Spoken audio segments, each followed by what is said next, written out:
बोलो सद्गुरुदेव को जय, सद्गुरु श्री कबीर साहेब को जय, सद्गुरु श्री हनुमान दास साहेब को जय, गुरु माता जी को जय, सर्व संत महंत को जय। शुरू ಮಾಡಿ ಅಮ್ಮ.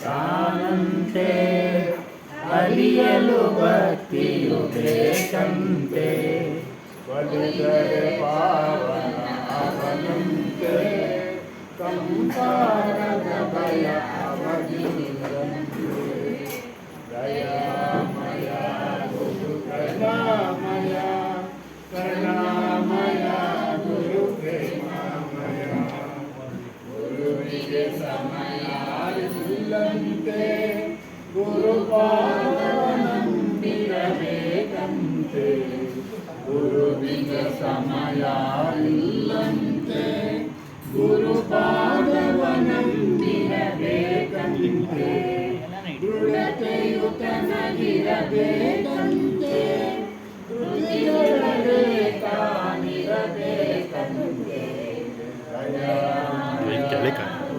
ಕರುಣಾಮಯ ಕರುಣಾಮಯ ಗುರು ಪ್ರೇಮಮಯ, ಪಾಪಿಗೆ ತಾಪವು ದೂರಂತೆ, ದುರ್ಮಾರ್ಗಿಗೆ ಜ್ಞಾನನು ಗುರುವಂತೆ, ಪಾಪಿಗೆ ತಾಪವು ದೂರಂತೆ, ದುರ್ಮಾರ್ಗಿಗೆ ಜ್ಞಾನನು ಗುರುವಂತೆ, ಪುಣ್ಯರಿಗೊಂದು ಕಾಣಂತೆ, ಕುಹನಿಗೆ ಎಂದಿಗೂ ಸಿಗದಂತೆ, ದಯಾಮಯ ಗುರು ಕರುಣಾಮಯ, ಕರುಣಾಮಯ ಗುರು ಪ್ರೇಮಮಯ, ಜ್ಞಾನವೇ ತನ್ನುಸಿರಾಗುವುದು, ಉಸಿರಲು ಪಾವನವಾಗುವುದು, ಜ್ಞಾನವೇ ತನ್ನುಸಿರಾಗುವುದು, ಉಸಿರಲು ಪಾವನವಾಗುವುದು, ಸೇವೆ ಸಾಧನೆಯಾಗಿರುವುದು, ಗುರು ಕರುಣೆಯ ಗಣ್ಯನ ಮಾಡುವುದು, ದಯಾಮಯ ಗುರು ಕರುಣಾಮಯ, ಕರುಣಾಮಯ ಗುರು ಪ್ರೇಮಮಯ, ಶರಣಾಗತರನ್ನು ಕಾಯುವನು, ಪರಮಾನಂದವ ಉಳಿಸುವನು, ಶರಣಾಗತರನ್ನು ಕಾಯುವನು, ಪರಮಾನಂದವ ಉಳಿಸುವನು, ನಿಜ ಭಕ್ತಿಗೆ ಗುರುತರವಾಗುವನು, ನದಿಯನ್ನು ದಾಟಿಸಿ ಕಾಯುವನು,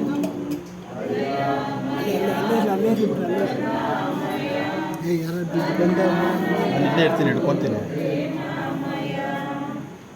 ನಾನೀನೆಂಬುದ ಬಳಿಯಿಂದ ಮದಮತ್ಸರಗಳಗಿ ಸುಡುವೆಂದ, ನಾನೀನೆಂಬುದ ಬಳಿಯಿಂದ ಮದಮತ್ಸರಗಳಗಿ ಸುಡುವೆಂದ, ದುರುಳರಿಗೆ ನಾದೂರೆಂದ, ದುರಾಂಕಾರಿಗೆ ನಾಸಿದನೆಂದ, ಅಯ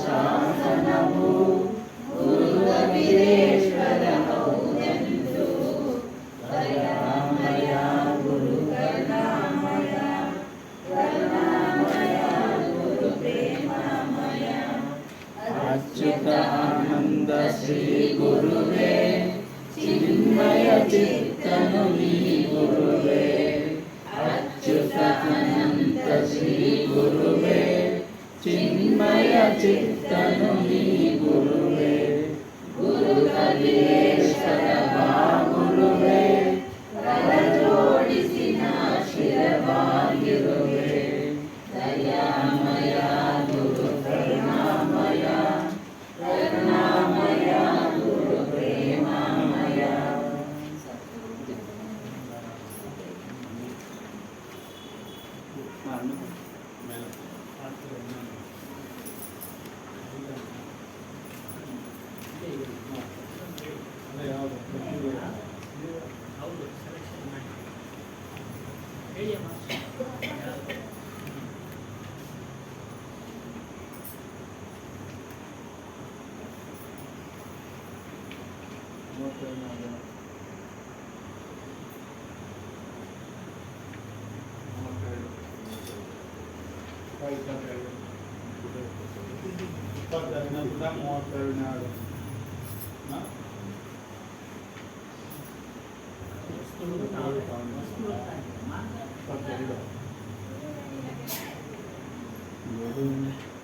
ಗುರುವಿನ ಭಕ್ತಿ ಹೃದಯ ದೇವ ಮಂದಿರ ಭಾವದ ಸ್ಮರಣೆಗೆ ಕ್ಷೀರ ಸಾಗರ ಗುರುವೆ ನಿನಗೆ ಭಕ್ತಿ ಹೃದಯ ದೇವ ಮಂದಿರ ಭಾವ ಬೆರೆತ ಸ್ಮರಣೆ ನಿನಗೆ ಕ್ಷೀರ ಸಾಗರ ಅರಿವು ಬೆರೆತ ಮನವು ನಿನಗೆ ಮಹಾಮಂದಿರ ಮೋಹ ತೊರೆದ ಹೃದಯ ನಿನ್ನ ಶಯನ ಮಂದಿರ ಅರಿವು ಬೆರೆತ ಮನವು ನಿನಗೆ ಮಹಾಮಂದಿರ ಮೋಹ ತೊರೆದ ಹೃದಯ ನಿನ್ನ ಶಯನ ಮಂದಿರ ಸಕಲಗಳು ಚೈತನ್ಯ ಮೂರ್ತಿ ಸುಂದರ ಯುಕ್ತಿ ತೋರಿಸಯ್ಯ ನಿನ್ನ ಕೀರ್ತಿ ಅಪಾರ ಸಕಲಗಳು ಚೈತನ್ಯ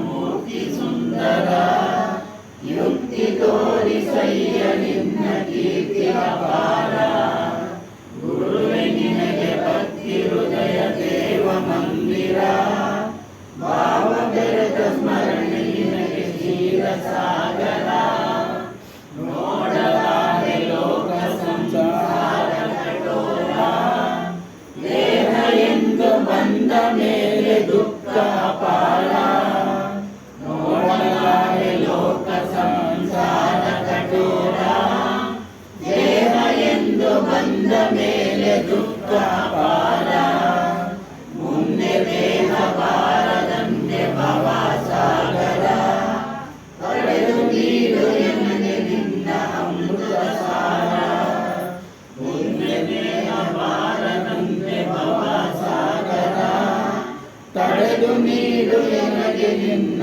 ಅಮೃತ ಸಾರ ಗುರುವೆ ನಿನಗೆ ಭಕ್ತಿ ಹೃದಯ ದೇವ ಮಂದಿರ ಭಾವ ಬೆರೆತ ಸ್ಮರಣೆ ನಿನಗೆ ಕ್ಷೀರ ಸಾಗರ ಸತ್ಯನಾಮ ಮಂತ್ರ ಒಂದೇ ಎನ್ನ ನಿರ್ಧಾರ ಮಾಡಿರುವೆ ನೀನು ನಿನ್ನ ಮೂರ್ತಿ ಸಕಾರ ಸತ್ಯನಾಮ ಮಂತ್ರ ಒಂದೇ ಎನ್ನ ನಿರ್ಧಾರ ಮಾಡಿರುವೆ ನೀನು ನಿನ್ನ ಮೂರ್ತಿ ಸಕಾರ ಕರುಣೆ ತೋರು ಪರಮ ಗುರುವೆ ದಯಾ ಸಾಗರ ನಿನ್ನ ಕೃಪೆ ಸಂತರ ಬಾಳು ಸುಂದರ ಕರುಣೆ ತೋರು ಪರಮ ಗುರುವೆ ದಯಾ ಸಾಗರ ನಿನ್ನ ಕೃಪೆ ಸಂತರ ಬಾಳು ಸುಂದರ ಗುರುವೆ ನಿನಗೆ ಭಕ್ತಿ ಹೃದಯ ದೇವ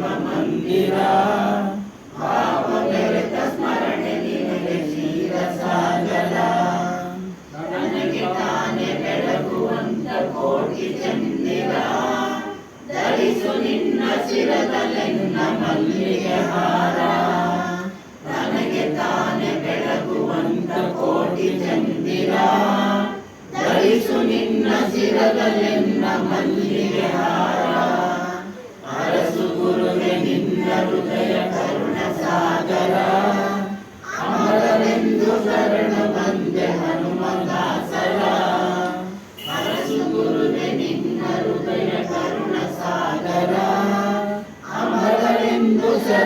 ಬಂದೆ ಹನುಮದಾಸರ ಗುರುವೆ ನಿನಗೆ ಭಕ್ತಿ ಹೃದಯ ದೇವ ಮಂದಿರ ಭಾವ ಬೆರೆತ ಸ್ಮರಣೆ ನಿನಗೆ ಕ್ಷೀರ ಸಾಗರ ಬಿಡು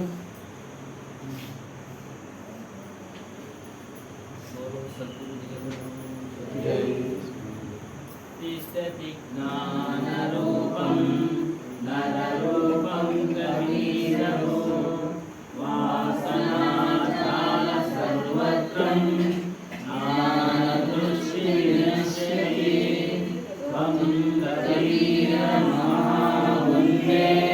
ज्ञानीनाम् अधिकं भवः जडाध्यासमहावन्दना बोधज्ञानविमुच्यते नमोऽस्तु ते कबीरस्य साधुवृन्द नमोऽस्तु ते गोस्वामी धर्मदासस्य वन्दनं च पुनः पुनः बोलो सद्गुरु श्री हनुमान दास साहिब की जय माता जी की जय सर्व संत महंत की जय पूज्य रूप सद्गुरुಗಳಾದಂತ ಸದ್ಗುರು ಶ್ರೀ ಹನುಮಾನ್ ದಾಸ್ ಸಾಹೇಬರ ಶರಣಾಗತಗಳಿಗೆ ವಂದಿಸುತ್ತಾ ಮಾತಾಜಿಯವರ ಶರಣಾಗತಗಳಿಗೆ ವಂದಿಸುತ್ತಾ ನೆರೆದಿರುವ ಎಲ್ಲ ಮಹನೀಯರಿಗೆ ಗುರುಗಳಿಗೆ ಹಿರಿಯರಿಗೆ ಕಿರಿಯರಿಗೆ ಎಲ್ಲರಿಗೂ ವಂದಿಸುತ್ತಾ ದಿನ ಸತ್ಸಂಗವನ್ನ ಕಾರ್ಯಕ್ರಮವನ್ನು ಪ್ರಾರಂಭ ಮಾಡೋಣ. ಕಳೆದ ವಾರ ಧರ್ಮಾಧಿಕಾರಿ ರಷ್ಯಾದ ದೊಡ್ಡಾಶ್ರಮ ಒಂದು ರೀತಿ ಪ್ರಧಾನ ಆಫೀಸ್ ಕಚೇರಿ ಅಂತಲೇ ಅದನ್ನು ಕರೀಬೇಕಾಗುತ್ತೆ. ಯಾಕಂದರೆ ಅಲ್ಲಿಂದನೇ ಎಲ್ಲ ನಮಗೆ ಒಂದು ಸೂಚನೆಗಳು ಬರ್ತಾ ಇರ್ತದೆ. ಆ ಸೂಚನೆಗಳನ್ನು ಪಾಲನೆ ಮಾಡೋದ್ರಲ್ಲಿ ನಾವು ನಿರತರಾಗಿದ್ದೀವಿ. ಅವ್ರು ಕಳೆದ ವಾರ ಒಂದು ಹೇಳಿದ್ರು ಒಂದು ಮಾತು, ಭಕ್ತಿ ದಕ್ಷಿಣ ಭಾರತದಲ್ಲಿ ಹುಟ್ಟಿತು ಅಂತ. ದಕ್ಷಿಣ ಭಾರತದಲ್ಲಿ ಹುಟ್ಟಿದ್ದು ಭಕ್ತಿ, ಅದನ್ನು ರಮಾನಂದ ಸ್ವಾಮಿಗಳು ಉತ್ತರ ಭಾರತದ ಕಡೆ ತೆಗೆದುಕೊಂಡವರು. ಅವರು ದಕ್ಷಿಣ ಭಾರತದವರೇ ರಮಾನಂದ ಸ್ವಾಮಿಗಳು. ಕಬೀರ್ ಸ್ವಾಮೀಜಿಯವರ ಗುರುಗಳು ದಕ್ಷಿಣ ಭಾರತದವರೇ. ಅವರಲ್ಲಿ ಹೋಗಿ ವೈಷ್ಣವ ಪಂಥ ಅಲ್ಲಿ ಅದನ್ನು ವಿಚಾರ ಮಾಡಿದ್ರು. ಇನ್ನೂ ವಿಚಾರ ಮಾಡೋದು ನೋಡಿದ್ರೆ ಶಂಕರಾಚಾರ್ಯರು 2000 ವರ್ಷಗಳ ಹಿಂದೆ ನೋಡಿ ಅಲ್ಲೆಲ್ಲ ಹೋಗಿ ಒಂದು ಶಕ್ತಿಪೀಠ ಅಂತ ಏನೇನು ಭಕ್ತಿಗೆ ಸಂಬಂಧಪಟ್ಟಂಥ ವಿಚಾರಗಳನ್ನು ಅಲ್ಲಿ ಉತ್ಪತ್ತಿ ಮಾಡಿ ಬಂದರು. ಕಾಶ್ಮೀರದಲ್ಲಿ, ಕಾಶಿಯಲ್ಲಿ ಎಲ್ಲ ಓದಿದ್ರು. ಹಾಗಾಗಿ ಭಕ್ತಿ ಹುಟ್ಟಿದ್ದೇ ಇಲ್ಲಿಂದ, ದಕ್ಷಿಣ ಭಾರತದಿಂದ. ನಾವು ಅದು ಹೆಮ್ಮೆ ಪಡಬೇಕಾಗಿರ್ತಕ್ಕಂಥ ವಿಚಾರ. ಅದರಲ್ಲಿ ಸಾಕಿನ ಕಬೀರ್ ಸಾಹೇಬ್ ಹೇಳಿದ್ದಾರೆ, ಭಕ್ತಿ ಹುಟ್ಟಿದ್ದೇ ದ್ರಾವಿಡ ದೇಶ ಅಂತ. ದ್ರಾವಿಡ ಅಂದರೆ ಈ 4 ರಾಜ್ಯಗಳು, ಕರ್ನಾಟಕ, ತೆಲಂಗಾಣ, ಈಗ ಹೊಸದಾಗಿ 2 ಮಾಡಿದ್ದಾರೆ, ಆಂಧ್ರ ಪ್ರದೇಶ, ಕೇರಳ, ತಮಿಳುನಾಡು, ಎಲ್ಲ ದಕ್ಷಿಣ ಭಾರತ. ಭಕ್ತಿ ಹುಟ್ಟಿದ್ದೇ ಇಲ್ಲಿ. ಅಲ್ಲಿ ಶಂಕರಾಚಾರ್ಯದ ಒಂದು ಉದಾಹರಣೆ. ಕೇವಲ ಭಕ್ತಿ ಮಾಡಿದ್ರೆ ಸಾಲದು, ಅದೇ ಶಂಕರಾಚಾರ್ಯ ನಮಗೆ ಹೇಳಿದೆ. ಕೇವಲ ಭಕ್ತಿ ಮಾಡಿದ್ರೆ ಸಾಲದು, ಆತ್ಮಜ್ಞಾನ ತಿಳಿಬೇಕು. ಅವರೇ ಹೇಳ್ತಾರೆ, ಜ್ಞಾನದಿಂದ ಅಜ್ಞಾನ ಮತ್ತು ಬಂಧನ ದೂರವಾಗುತ್ತದೆ. ಜ್ಞಾನ, ಆತ್ಮಜ್ಞಾನದಿಂದ ನಮ್ಮಲ್ಲಿರ್ತಕ್ಕ ಅಜ್ಞಾನಗಳು ಏನು, ಅಜ್ಞಾನ ಅಂದರೆ ಈ ಶರೀರ ನಾವು ಅಂದ್ಕೊಂಡ್ಬಿಟ್ಟಿದ್ದೀವಿ, ಈ ಬಂಧು ಬಳಗ ನಮ್ಮ ಹಿಂದೆ ಯಾವಾಗಲೂ ಸದಾ ಇರ್ತಾರೆ, ನಮ್ಮ ಹಿತವನ್ನು ಕಾಯ್ತಾರೆ, ನಮಗೆ ಸಂತೋಷ ಕೊಡ್ತಾರೆ, ಸುಖ ಕೊಡ್ತಾರೆ, ಇವೆಲ್ಲ ಅಜ್ಞಾನ. ಮತ್ತು ಈ ಅಜ್ಞಾನದ ದೆಸೆಯಲ್ಲಿ ನಾವು ಹೋಗ್ತಾ ಇದ್ರೆ ನಮಗೆ ಬಂಧನ. ಬಂಧನ ಅಂದರೆ ಅದೇ ವಾಸನೆಯಲ್ಲಿ ನಾವು ಮರಣ ಹೊಂದಿದ್ರೆ ಆ ವಾಸನೆಯ ಫಲವಾಗಿ ಮತ್ತೆ ನಾವು ಹುಟ್ಟುತ್ತಾ ಇರಬೇಕಾಗುತ್ತೆ, ಸಾಯ್ತಾ ಇರಬೇಕಾಗಿರುತ್ತೆ, ಮರಣ ದೇಹ ಧಾರಣೆ ಮಾಡ್ತಾನೆ ಇರ್ತೀವಿ. ಅದು ಬಂಧನ, ಹುಟ್ಟು ಸಾವೇ ಬಂಧನ. ಈ ಆತ್ಮಜ್ಞಾನದಿಂದಲೇ ಆ ಬಂಧನ, ಅಜ್ಞಾನನೂ ದೂರ ಆಗುತ್ತೆ, ಬಂಧನನೂ ದೂರ ಆಗುತ್ತೆ. ಅಲ್ಲಿ ಇನ್ನೊಂದು ಉದಾಹರಣೆ ಕೊಡ್ತಾರೆ ಶಂಕರಾಚಾರ್ಯರು. ಅನ್ನ ಮಾಡಲು ಎಲ್ಲ ಸಾಮಗ್ರಿಗಳು ಇದ್ದರೂ ಬೆಂಕಿ ಇಲ್ಲದೆ ಅನ್ನ ತಯಾರಾಗುವುದಿಲ್ಲ. ನೋಡಿ, ಅನ್ನ ಮಾಡೋದಕ್ಕೆ ಪಾತ್ರೆ ಇದೆ, ಅಕ್ಕಿ ಇದೆ, ನೀರಿದೆ, ಹಾಗಾಗಿ ಬೆಂಕಿ ಬೇಕು. ಅದೇ ರೀತಿ ಮನುಷ್ಯನಿಗೆ ಆತ್ಮಜ್ಞಾನವಿಲ್ಲದೆ ಅಜ್ಞಾನ ಬಂಧನ ದೂರವಾಗುವುದಿಲ್ಲ. ನೋಡಿ, ಆತ್ಮಜ್ಞಾನವಿಲ್ಲದೆ ಅಂದ್ರೆ ಆತ್ಮಜ್ಞಾನವನ್ನ ಪ್ರತಿಯೊಬ್ಬರು ಅವಶ್ಯಕವಾಗಿ ತಿಳಿಯಬೇಕು. ನಮ್ಮಲ್ಲಿರ್ತಕ್ಕಂಥ ಅಜ್ಞಾನವನ್ನ ಕಳೆದುಕೊಳ್ಳಬೇಕು, ಬಂಧನದಿಂದ ಬಿಡುಗಡೆಯಾಗಬೇಕು. ನಾವು ಮಾಡತಕ್ಕಂಥ ಕೆಲಸ ಕಾರ್ಯಗಳು, ಪೂಜೆ ಪುನಸ್ಕಾರ, ಇವೆಲ್ಲ ಪುಣ್ಯಕರ್ಮಗಳು. ನಮ್ಮನ್ನು ನಾವು ಬಂಧನದಿಂದ ಬಿಡುಗಡೆ ಮಾಡೋದಿಲ್ಲ ಅಂತ ಅವ್ರು ಹೇಳ್ತಾರೆ. ಪುಣ್ಯಕರ್ಮಗಳಿಂದ ಪುಣ್ಯ ಲೋಕಗಳು ಪ್ರಾಪ್ತವಾಗ್ತವೆ. ಏನು, ಏನಾದರೂ ಕೈಲಾಸ ಅಂತ ಇದ್ರೆ ಕೈಲಾಸಕ್ಕೆ ಹೋಗ್ತೀರಾ, ಮತ್ತೆ ವಾಪಸ್ ಬರ್ತೀರಾ. ವೈಕುಂಠ ಅಂತ ಇದ್ರೆ ವೈಕುಂಠಕ್ಕೆ ಹೋಗ್ತೀರಾ, ಮತ್ತೆ ವಾಪಸ್ ಬರ್ತೀರಾ. ಬಿಡುಗಡೆಯಾಗೋದಿಲ್ಲ, ಆದರೆ ಮುಕ್ತಿ ದೊರಕುವುದಿಲ್ಲ. ನೋಡಿ, ಮುಕ್ತಿ ದೊರಕುವುದಿಲ್ಲ. ಅದಕ್ಕೋಸ್ಕರ ಕಬೀರ್ ಸಾಹೇಬರು ಇದಕ್ಕೆ ಇಷ್ಟೊಂದು ಮಹತ್ವ ಕೊಟ್ಟಿರೋದು. ಆತ್ಮಜ್ಞಾನಕ್ಕೆ ಹೆಚ್ಚಿನ ಮಹತ್ವ ಕೊಟ್ಟಿರೋದು ಕಬೀರ್ ಸಾಹೇಬರು. ಅವುಗಳಿಂದ ನೀವು ಹುಡ್ತಾ ಇರ್ತೀರಾ, ಸಾಯ್ತಾ ಇರ್ತೀರಾ. ಎಷ್ಟೋ ಜನ್ಮಗಳನ್ನು ತಾಳಿದ್ದೀರಾ, ಎಷ್ಟೋ ಯುಗಗಳಿಂದ ಹುಡ್ತಾ ಇದ್ದೀರಾ, ಸಾಯ್ತಾ ಇದ್ದೀರಾ. ಹಾಗಾಗಿ ನೀವು ಆತ್ಮಜ್ಞಾನ ಪಡಿಬೇಕು. ಆತ್ಮಜ್ಞಾನ ಮಾರ್ಗದಲ್ಲಿ ನಡೆಯುವವನಿಗೆ ಮುಮುಕ್ಷು ಮುಮುಕ್ಷು ಅಂತ ಹೇಳ್ತಾರೆ. ಅಂದ್ರೆ ಮೋಕ್ಷ ಅಪೇಕ್ಷಿ, ಮುಕ್ತಿಯನ್ನು ಅಪೇಕ್ಷೆ ಪಡೋನು. ಅವನು ಯಾವ ರೀತಿ ಇರಬೇಕು ಅದನ್ನು ವಿವರಣೆ ಕೊಡ್ತಾರೆ. ಅವನು ಸಂಸಾರದಲ್ಲಿ ವಿರಕ್ತಿಯನ್ನು ಹೊಂದಿರಬೇಕು. ಸಂಸಾರ, ಈ ಜಗತ್ತಿನ ಮೇಲೆ ಮೋಹ ಇಡಬಾರದು. ಮೋಹ ಇದ್ದಷ್ಟು ನಮಗೆ ಬಂಧನ, ಈಗಲೇ ಹೇಳ್ದಂಗೆ ಬಂಧನ. ಹಾಗಾಗಿ ಮೋಹವನ್ನು ನೀವು ಬಿಡಿ. ಮೋಹವನ್ನು ಬಿಟ್ಟರೆ ನಿಮಗೆ ನೀವು ಬಿಡುಗಡೆ ಆಗೋದಕ್ಕೆ ಸಾಧ್ಯ. ಭಗವಾನ್ ಕೃಷ್ಣನು ಹೇಳ್ತಾನೆ ಮೋಹದ ವಿಚಾರ.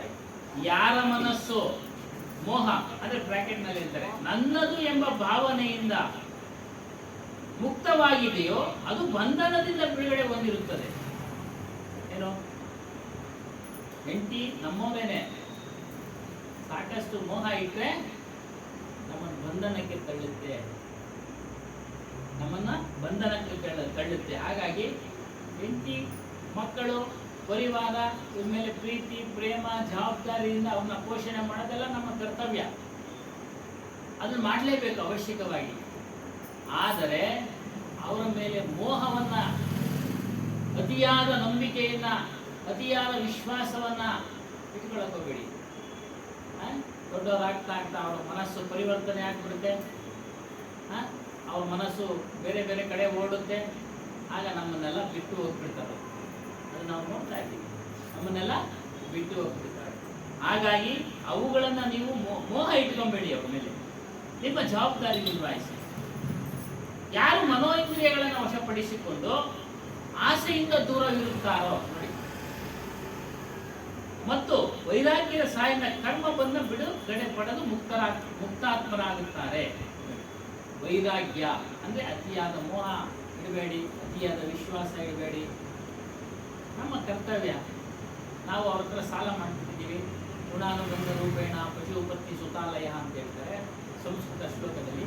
ಅವ್ರು ಸಾಲ ಮಾಡಿದ್ದೀವಿ, ತೀರಿಸಿ, ಇವಾಗ ಅವ್ರಿಗೆ ತೀರಿಸ್ತಾ ಇದ್ದೀವಿ. ಎಲ್ಲವನ್ನ ಇಟ್ಟು ಒಂದು ಹಿಡಿದು ಏನೇನು ಅವ್ರಿಗೆ ಸೌಲಭ್ಯವನ್ನು ಕೊಡ್ತೀವೋ ಅದೆಲ್ಲ ಸಾಲ ತೀರಿಸ್ದಂಗೆ.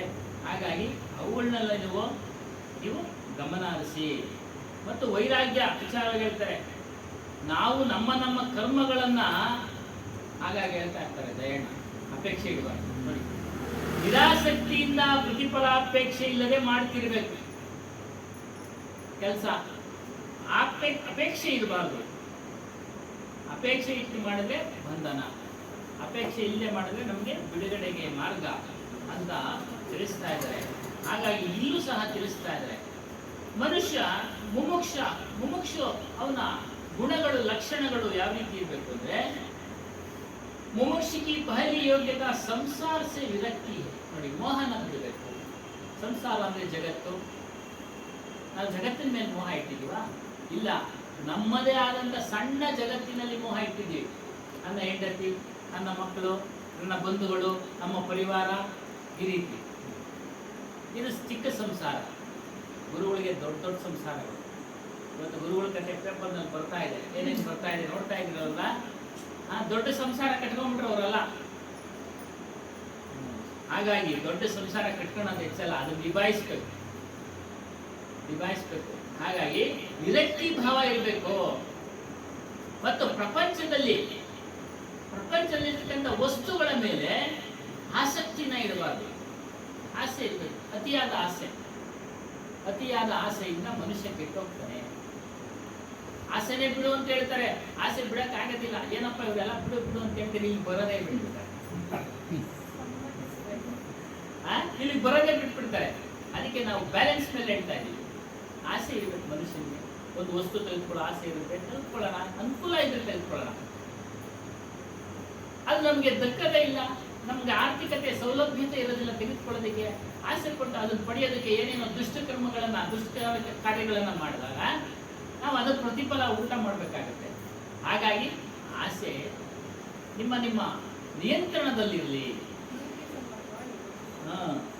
ನೀತಿ ಸಂಹಿತವಾಗಿರ್ಬೇಕು, ಅದನ್ನೇ ಹೇಳ್ತಾ ಇರೋದು. ಹಾಗಾಗಿ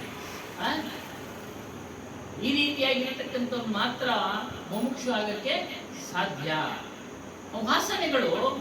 ವಾಸನೆಗಳು ಅವನಲ್ಲಿ ಕಡಿಮೆ ಆಗ್ತಾ ಇರಬೇಕು.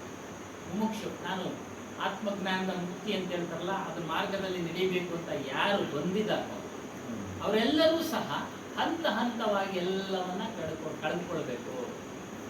ಹಂತವಾಗಿ ಕಳೆದುಕೊಳ್ಬೇಕು. ಮನುಷ್ಯನ ಸ್ವಭಾವ ಏನು ಅಂತಂದ್ರೆ, ಎಲ್ಲಿ ಲಾಭ ಆಗುತ್ತೋ, ಎಲ್ಲಿ ಆನಂದ ಸಿಗುತ್ತೋ ಆ ಕಡೆ ಹೋಗ್ತಾ ಇರ್ತಾನೆ.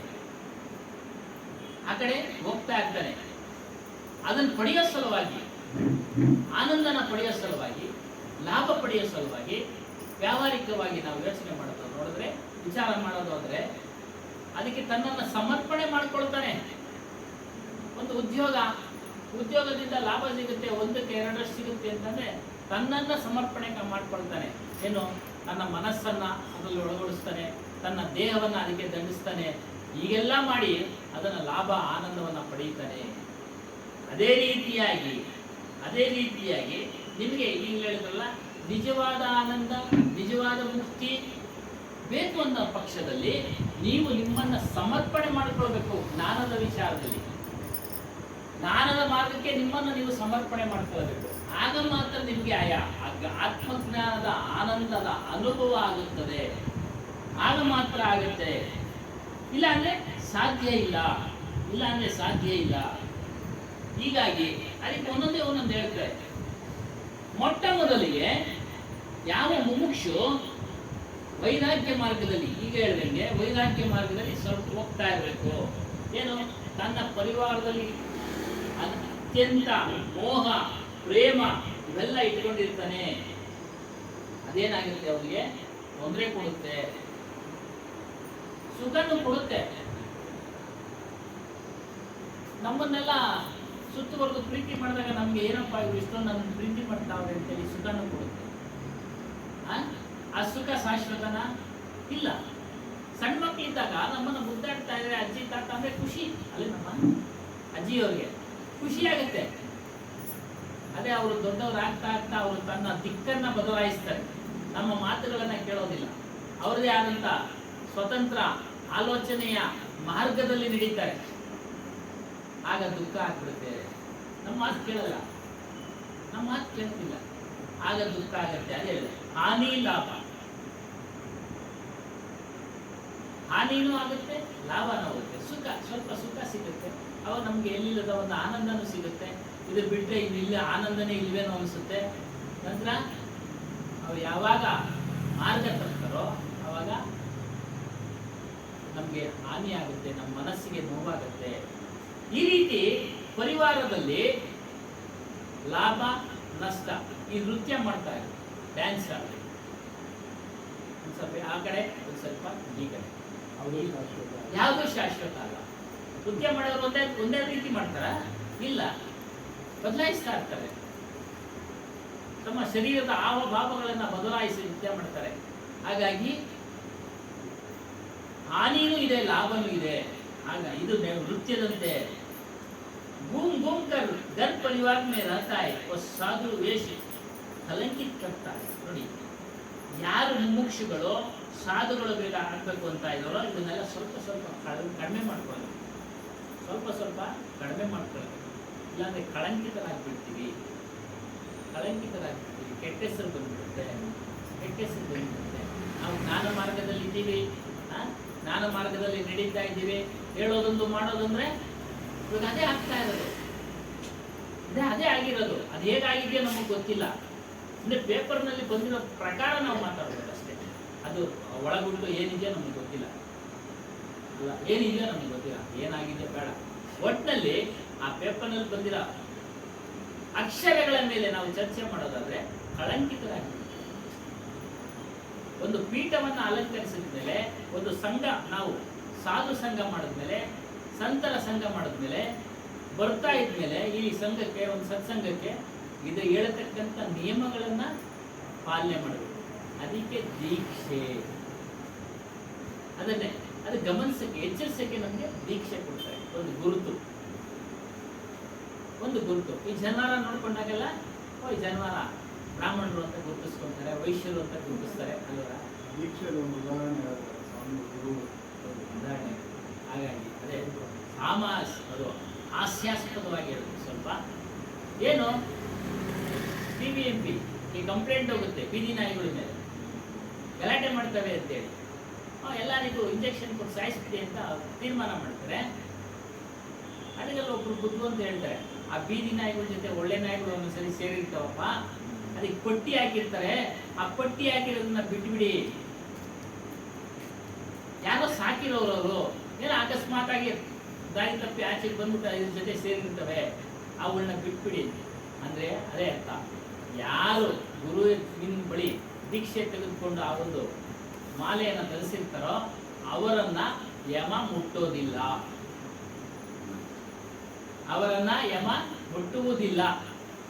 ಅಂದ್ರೇನು ಮೃತ್ಯುನೇ ಆಗೋದಿಲ್ಲ ಅಂದ್ರೆ ಮೃತ್ಯು ಆಗತ್ತೆ, ಮತ್ತೆ ಜನ್ಮಕ್ಕೆ ಬರೋದಕ್ಕೆ ಅವರು ದೂರ ಇರ್ತಾರೆ, ಮತ್ತೆ ಜನ್ಮ ತಾಳೋದಿಲ್ಲ. ಮತ್ತು ಇನ್ನೊಂದು ಉದಾಹರಣೆ ಹೇಳ್ಬೇಕು ಅಂತಂದ್ರೆ, ಯಾರು ಗುರುಮಾರ್ಗದಲ್ಲಿ ನಡೀತಾ ಇರ್ತಾರೋ ಅಂತವರಿಗೆ ಈ ಗಂಡಾಂತರ ಅಂತ ಹೇಳ್ತಾ ಇರ್ತಾರೆ ಜ್ಯೋತಿಷಿಗಳು, ಅವುಗಳನ್ನು ಸಹ ಪಾರಾಗ್ಬಿಡುತ್ತೆ. ಇದೆಲ್ಲ ಸ್ವಂತ ಅನುಭವ, ನಾವು ಕಣ್ಣಿಂದ ನೋಡ್ತಾನೆ ಇದ್ದೀವಿ ಅಲ್ವಾ? ನೋಡ್ತಾನೆ ಇದ್ದೀವಿ. ಆಯುಷ್ ಪೂರ್ತಿ ಅವರು ಅದೇ ಸನ್ಮಾರ್ಗದಲ್ಲಿ ಕರೆಕ್ಟಾಗಿ ನಡೀತಾ ಇರಬೇಕು. ಬರೀ ಮಣಿ ಹಾಕೊಂಡು ಮಾಲೆ ಹಾಕೊಂಡು ಓಡಾಡ್ಬಿಟ್ರೆ ಅದೇನಿಲ್ಲ, ಅದಕ್ಕೆ ತಕ್ಕಂಗೆ ನಡೀತಾ ಇದ್ರೆ ಮಾತ್ರ ಅದು ಫಲ ಕೊಟ್ಟೆ ಕೊಡುತ್ತೆ. ಅದನ್ನ ಇಲ್ಲಿ ಹೇಳ್ತಾರೆ ಸ್ವಾಮಿ, ಒಂದು ಆಧ್ಯಾತ್ಮಿಕದಲ್ಲಿ ವಾದ ವಿವಾದ ಅನ್ನತಕ್ಕಂಥ ಇದೆ. ಮನುಷ್ಯ ಜನ್ಮ ಭಾಳ ದುರ್ಲಭ, ಬರೋದೇನ ಶ್ರೇಷ್ಠ ಅಂತ ಹೇಳ್ತಲ್ಲ. ನೀವು ಮನುಷ್ಯ ಜನ್ಮ ನಮ್ಗೆ ಬಂದಿದ್ಯಾ, ನೀವು ಇದು ಮುಂದಕ್ಕೆ ಮನುಷ್ಯ ಜನ್ಮ ಬೇಡ ಅಂತ ನೀವು ಹೇಳ್ತಾ ಇದ್ದೀರ. ಇದು ಬೇಡ, ಏನೋ ಮುಂದಕ್ಕೆ ಬಂದರೆ ಎಲ್ಲ ಅನುಭವಿಸ್ಬೇಕು ಅಂತ. ಒಂದು ಕಡೆ ನೀವು ಶ್ರೇಷ್ಠ ಅಂದಮೇಲೆ ತಿರ್ಗಾ ಮತ್ತೆ ನಮಗೆ ಬೈಕೆ ನಮಗಿದೆಯಲ್ಲ, ತಿರ್ಗಾ ಮತ್ತೆ ನಾವು ಮನುಷ್ಯನಾಗಿ ಹುಟ್ಟಬೇಕು ಅನ್ನೋ ಬೈಕೆ. ನೀವು ಆತ್ಮಜ್ಞಾನ ಪಡೆದು ಏನು ಪ್ರಯೋಜನ ಆಗುತ್ತೆ? ಬರ್ದಂಗಿದ್ರೆ ಮನುಷ್ಯ ಜನ್ಮ ಇಲ್ದಂಗೆ ಆಗುತ್ತೆ ಏನು ಅನ್ನೋತಕ್ಕಂಥ ಒಂದು ಸಂಶಯ ಭಾಳಷ್ಟು ಜನರಲ್ಲಿ ಮೂಡ್ತಾ ಇದೆ. ನೀವು ಎಷ್ಟೇ ಶ್ರೇಷ್ಠವಾದ ಜನ್ಮ ಬಂದರೂ ನಿಮಗೆ ಕಷ್ಟ, ತಾತ್ಪರ್ಯ, ರೋಗ ರುಚಿಗೆ ತಪ್ಪಿದ್ದಲ್ಲ. ಅರ್ಥಾಯ್ತಾ? ನೀವು ಶ್ರೇಷ್ಠವಾಗಿ ಬಂದ್ಬಿಟ್ಟಿದ್ದೀರಿ, ನಿಮ್ಗೆ ಯಾಕೆ ಕಷ್ಟನೂ ಇಲ್ವಾ? ಈ ಬಾಧೆನೇ ಬೇಕಿಲ್ಲ ಅಂದರೆ ಮುಕ್ತಿ, ಅಂದ್ರೆ ಹುಟ್ಟಲೇಬಾರ್ದು. ನೀವು ಶ್ರೇಷ್ಠ 84 ಲಕ್ಷ ಜೀವರಾಶಿ ಕೋಟಿ ಒಳಗೆ ಮಾನವ ಜನ್ಮ ಅತಿ ಶ್ರೇಷ್ಠ ಅಂತ ನೀವು ಹೇಳ್ತಾ ಇದ್ದೀರಿ. ನಾನು ಅತಿ ಶ್ರೇಷ್ಠ ಒಳಗೆ ನಾನು ಹುಟ್ಟಿದ್ದೀನಿ. ತಿರುಗಿ ನೀವು ಆಧ್ಯಾತ್ಮಿಕದಲ್ಲಿ ನೀವು ಮುಂದೆ ಇದು ಬೇಡ ಅಂತ ನೀವು ಹೇಳ್ತಾ ಇದ್ದೀರಾ. ನನಗೆ ಯಾವ ಥರ ನಾವು ಒಪ್ಕೋಬೇಕು? ಒಂದು ಸ್ವಲ್ಪ ಇದು ಅಷ್ಟೇ. ಎಷ್ಟೇ ಶ್ರೇಷ್ಠ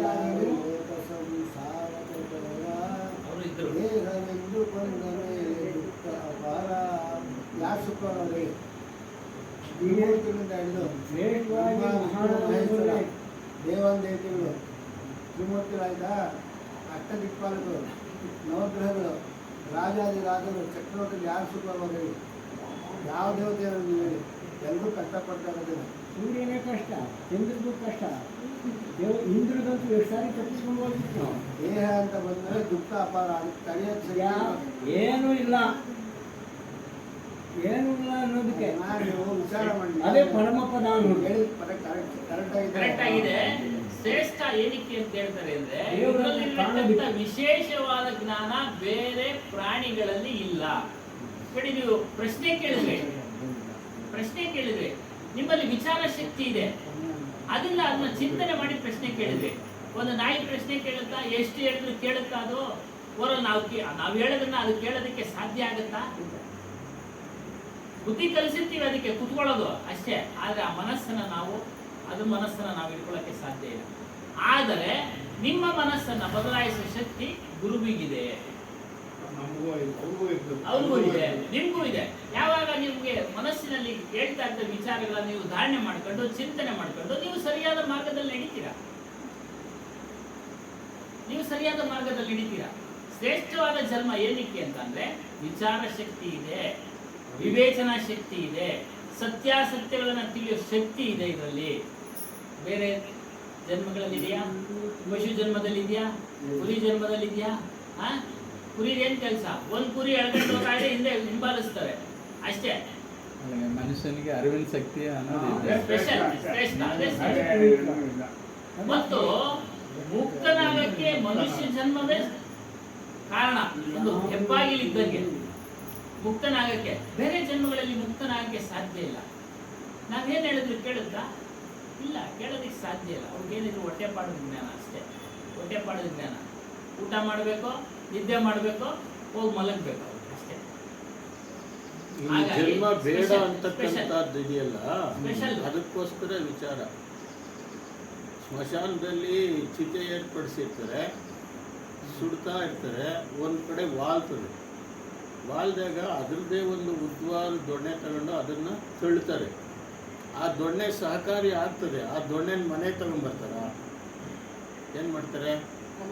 ಅದಕ್ಕೆ ಹಾಕ್ತಾರೆ. ಇದರಿಂದ ಮೋಕ್ಷ ಪಡ್ಕೊಂಡು ಮತ್ತೆ ಇನ್ನು ಜನ್ಮವು ಸಾಕು, ಇದನ್ನು ವರ್ಜಿಸಬೇಕು ಅಂತ. ಮಾನವ ಜನ್ಮ ಎಲ್ಲಿವರೆಗೆ ನಮಗೆ ಅನುಕೂಲವಾಗಿದೆ ಅಂದರೆ ಮೋಕ್ಷ ಪಡ್ಕೊಳ್ಳೋವರೆಗೆ. ಆಮೇಲೆ ಜನ್ಮವೇ ಬೇಡ ಅಂತ ಗುರುಗಳು ಹೇಳೋದು. ಆತ್ಮನೇ ನಾನು, ಆತ್ಮನು ಅಜನು, ಅವ್ಯಯನು, ಅಚ್ಯುತನು, ಅನಂತನು. ಅಜ ಅಂದರೆ ಹುಟ್ಟಲೇ ಇಲ್ಲ, ಅವ್ಯಯ ಅಂದರೆ ನಾಶವಾಗೋದಿಲ್ಲ. ಅಂದ್ರೆ ಇದು ಯಾರು ನಿರ್ಣಯ ಮಾಡಿರೋದು? ಯಾರು ನಿರ್ಣಯ ಮಾಡಿದ್ದಾರೆ? ಗುರುಗಳು ನಿರ್ಣಯ ಮಾಡಿದ್ದಾರೆ. ನಾವು ಅದನ್ನ ನಿರ್ಣಯಿಸುವ ಮಟ್ಟಕ್ಕೆ ನಮ್ಮ ಜ್ಞಾನ ಹೋಗ್ಬೇಕು. ಅದು ಗುರುಗಳು ನಿರ್ಣಯ ಮಾಡವ್ರೆ, ಅದು ನಂಬಿಕೆ ಪ್ರಶ್ನೆ. ನಂಬಿದ್ರೆ ನಂಬೋದು, ಅಷ್ಟೇ ಅದರಲ್ಲಿ ಇರೋದು. ಯಾರು ಅದು ಸಾಕ್ಷಿ ಇಲ್ಲ, ಎಲ್ಲಿಗೋದು ಸಾಕ್ಷಿ ಇಲ್ಲ. ಸಾಕ್ಷಿ ಇದೆ, ಅದೇ ಸಾಕ್ಷಿ ಇದೆ. ಗುರುಗಳೇ ಸಾಕ್ಷಿ. ಗುರುಗಳು ಹೇಳತಕ್ಕಂಥ ಮಾತುಗಳೇ ಸಾಕ್ಷಿ. ಸಾಕ್ಷಿ ನಂಬಿದ್ರೆ ಆಗ್ಬೋದು. ಜ್ಞಾನವೇ ಸಾಕ್ಷಿ ಸ್ವಾಮಿ, ಜ್ಞಾನವೇ ಸಾಕ್ಷಿ. ಪ್ರಶ್ನೆ ಕೇಳೋದು ಉತ್ತಮಣ್ಣ ಇಲ್ಲ? ಬೇರೆಯವ್ರ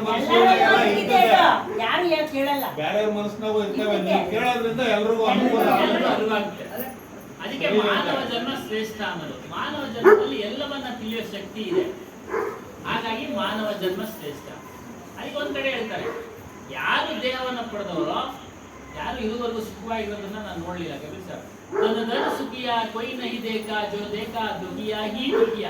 ನೋಡಿ, ಕೃಷ್ಣ ಅವನು ಪರಮಾತ್ಮನು ಅಂತ ಕರೀತಾರೆ, ಅವನು ಕೂಡ ದುಃಖಪಟ್ಟ.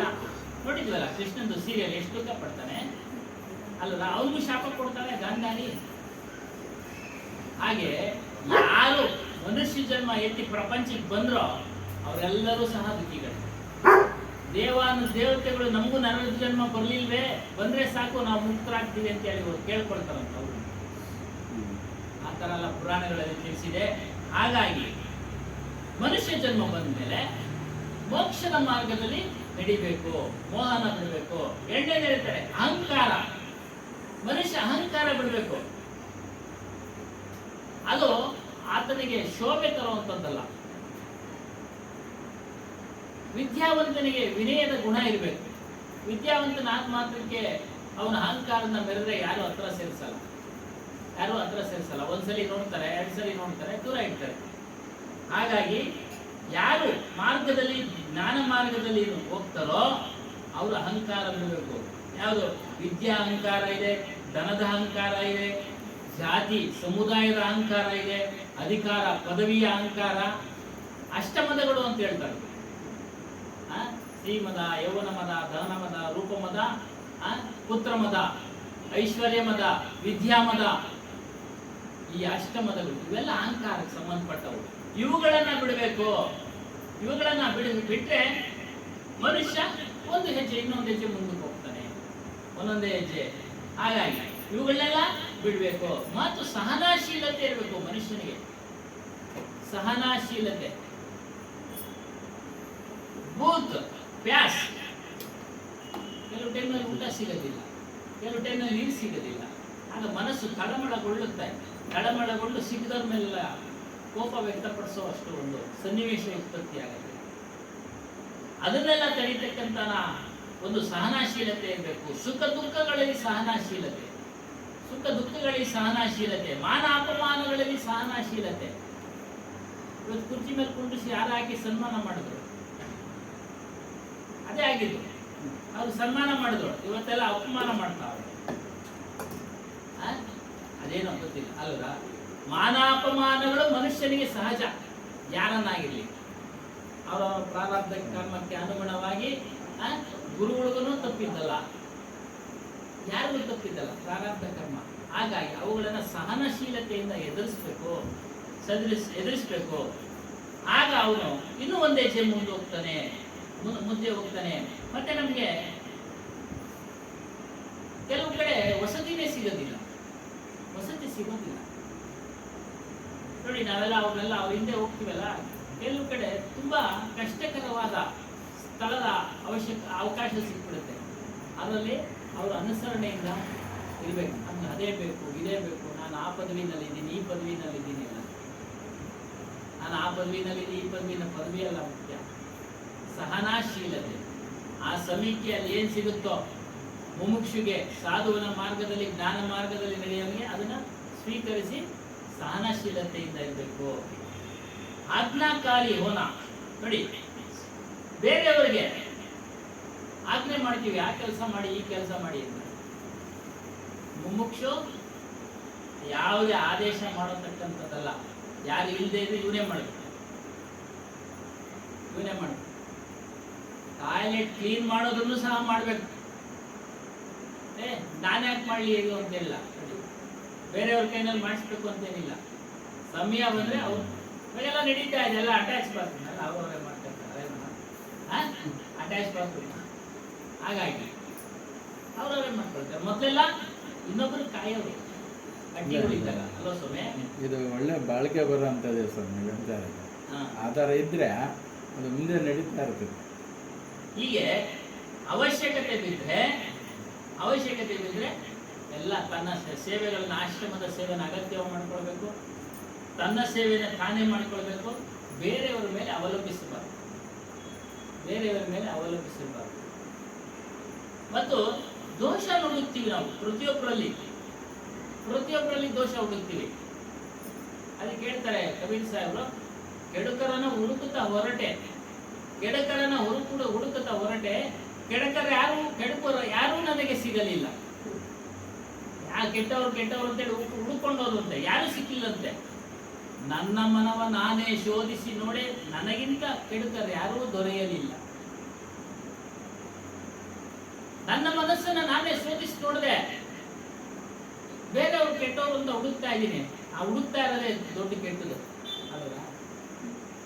ಹುಡುಕ್ತಾ ಇದೀವಲ್ಲ ಮನಸ್ಸಲ್ಲಿ ಮಾಡಿಕೊಂಡು, ಕೆಟ್ಟವ್ರು ಹೊರಗಡೆ ಅಂತ. ನಿನ್ನ ಮನಸ್ಸಿನಲ್ಲೇ ಕೆಟ್ಟದ್ದು ಕುಳಿತುಕೊಂಡಿದೆ. ನನಗಿಂತ ಕೆಡುಕರು ಯಾರು ಇಲ್ಲ.